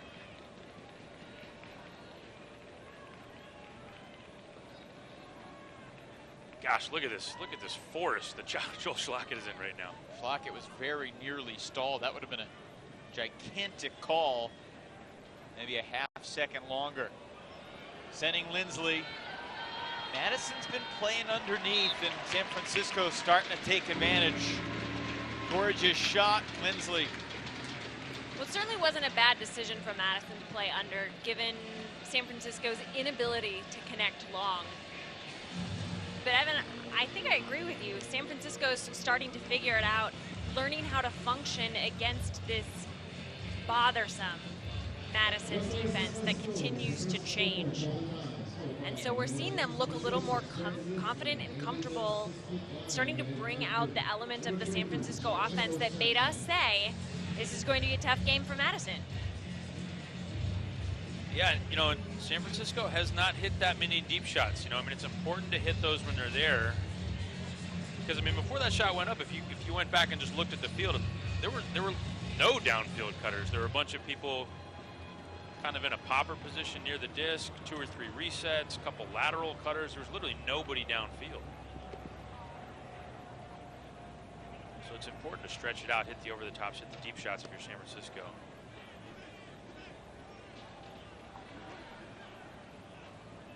Can Madison strike quickly enough to give themselves a chance? Schreiwise wants it all, and it's Andrew Brown and Ben Nelson going long. And it's San Francisco who got the D. Kevin Cox shaken up. We've watched a lot of Radicals games through the years. Don't remember ever seeing Andrew Brown seemingly the primary deep threat. Wow, Ben Nelson so close to getting that.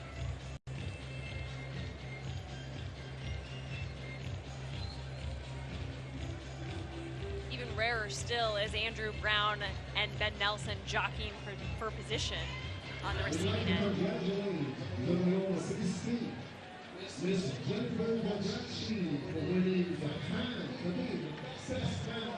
Ashlyn Joy, second time he's been able to sub in after the Flamethrowers get a D because of an injury. Rasmussen back to Joy. You talk to Tim DeBay, you know how much respect he has for Ashlyn Joy. Thinks he's perhaps the best player in the sport. Radicals have struggled to have an answer for him in the past, and how about that? The crowd loves it. The Flamethrowers on fire. Joy drops down the hammer for Kearns. It's just fun. I don't know. It's just fun. When Ashlyn gets the disc, he can make the same throw as someone else maybe, but it's more fun when he makes it. He just looks like a cartoon character. He looks like a samurai. Just slices this through the air. I don't know, Chuck. I don't think there are a lot of people who can do that. Might be right about that. It's just, I don't know. It's just one of those guys, always in an athletic position, has all the throws, great balance, great poise. And the vision to see it all and to process everything he sees as quickly as anybody in the sport. Yeah, when he has the disc in his hands, a lot of times you'll see him kind of crouch down in a low position, ready, surveying the field, ready to break the mark in either direction. And as the mark, you're just waiting for bad news, right? What's he going to do? And I think that's one part of the reason his shoulder shimmy is so good, because you're already nervous. Madison knows they got to strike quickly, and well, there's Ross Barker, the recipient of the hammer. That was sick. Flamethrowers maybe said to themselves, we'll mix it up, take some time off the clock, and didn't quite work out the way they planned. Madison scores in 13 seconds. Yeah, Peter Graffi is going to do anything within his power to stop the bleeding, get this team back in the game. And same goes for Brian Hart. These are guys who play big at the end of games, play big in big points, hate to lose, and are not afraid of the moment. Well, and you have to credit Madison for striking back quickly anytime San Francisco looks like they're about to go on a run, about to pull away. Madison is doing a fantastic job of staying in this game physically and emotionally by making sure they respond appropriately. Well, keep our eyes on Madison the next time they pull. If they can get a break, wouldn't be shocked to see them try the dropped pull play, where instead of pulling it, they kind of just casually drop it and force the other team to sprint down there.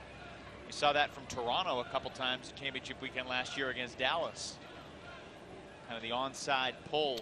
Yeah, it would be a good call. And right now, San Francisco, the longer this point, the better for San Francisco. So they have almost no incentive to advance the disc. Stall count rising, but Joy, as usual, shakes free. He breaks it to Lindsley. Schlockett.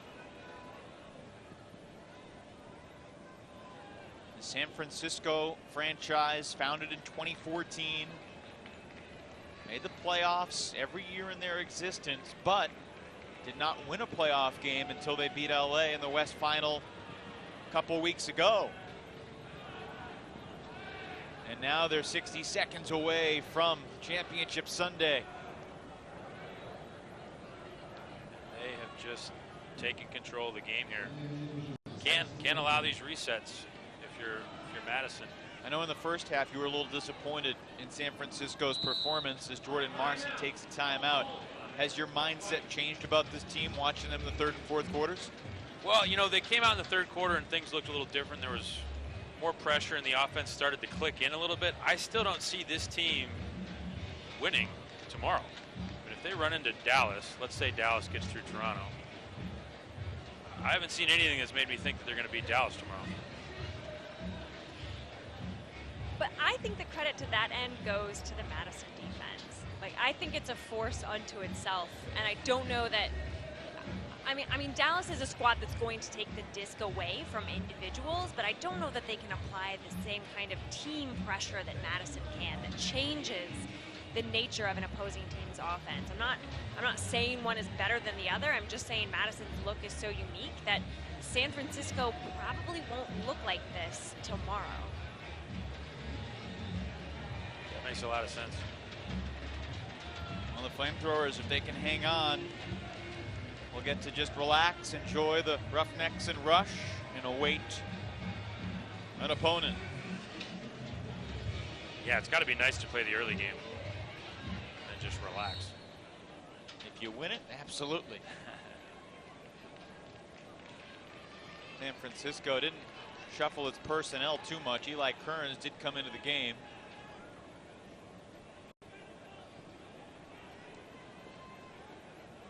Would you give Ashlyn Joy MVP honors for San Francisco today, Chuck, or would you think elsewhere? Ashlyn played great on both sides of the disc, so he's definitely a good candidate. Got those couple Ds in the first half, right, when there weren't a ton of Ds to be had. Rasmussen played mostly D-line today, and Joy will pad his stats to Kearns. Eli Kearns, another candidate. That's his third goal of the fourth quarter, and virtually the clincher for the Flamethrowers here in the semifinals.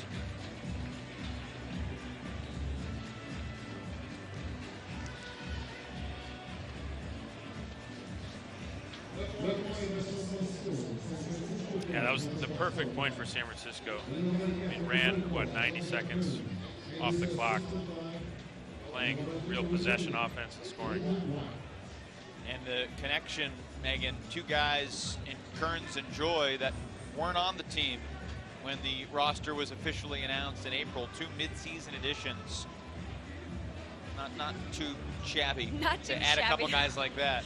Not too shabby at all. And again, I think that's why San Francisco has been just a little bit trickier of a team to track. And I also think that's why tomorrow, you know, whoever matches up against him isn't going to have the best sense of what they're capable of, just because, you know, very briefly we saw what Ashlyn can do when the pressure's on. Madison looking to score once more. Antoine Davis denies that. And the San Francisco Flamethrowers headed to the finals of AUDL Championship Weekend for the first time in their franchise's 4-year history. Antoine Davis didn't have a super loud game, but the exclamation point, he had the first D for the Flamethrowers very, very early, and he bookends that with a D as the buzzer expires. And for the 5th year in a row, the Madison Radicals make it to the Final Four and fall short against the best of the West and the rest.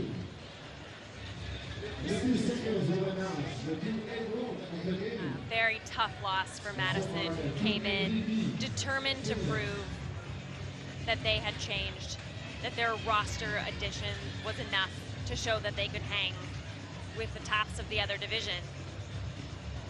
And while their performance was certainly more awe-inspiring this year than last year, the result is the same. They fall just shy of finding themselves playing on Sunday. Chuck, your final thoughts after San Francisco wins the fourth quarter 8-5 to win by 4. It's just a really, really well-played game by Madison. I mean, a lot of fun to watch these guys. They make so much out of their connection to each other and their fans, their system. And yeah, I mean, they are unbelievable, but too much. Eli Kearns really came in on the second half and started playing the way he can play. And the crowd's loving it. Here in Montreal, they have a tradition where they present an MVP from each team at the end of the game. We'll show you some of the highlights as the Flamethrowers win it by 4. A game that was dead even at the half, 8-all. Sterling Kanaki throwing his body around. Plays like that made you think that the Radicals could keep it tight, but Grant Vinsley, a fine addition. Ashlyn Joy, one of his rare turnovers, as Graffi and Mascalunas were there in the end zone. But San Francisco 23, Madison 19. Who will the Flamethrowers face tomorrow? We'll find out over the next few hours. Dallas and Toronto, along with San Francisco, the three franchises still alive in pursuit of the 2017 AUDL title. For now, on behalf of our entire crew, led by Fulcrum Media's Luke Johnson, for Brian Jones, Charlie Eisenhood, Ben Feldman, Will Griffin, and for my partners here in the booth, Chuck Kindred and Megan Tormey. Evan Lepler saying so long for the moment. We'll have continued coverage on the AUDL Facebook page and at the top of the hour, Toronto and Dallas. But in this one, it's San Francisco victorious by 4 over Madison.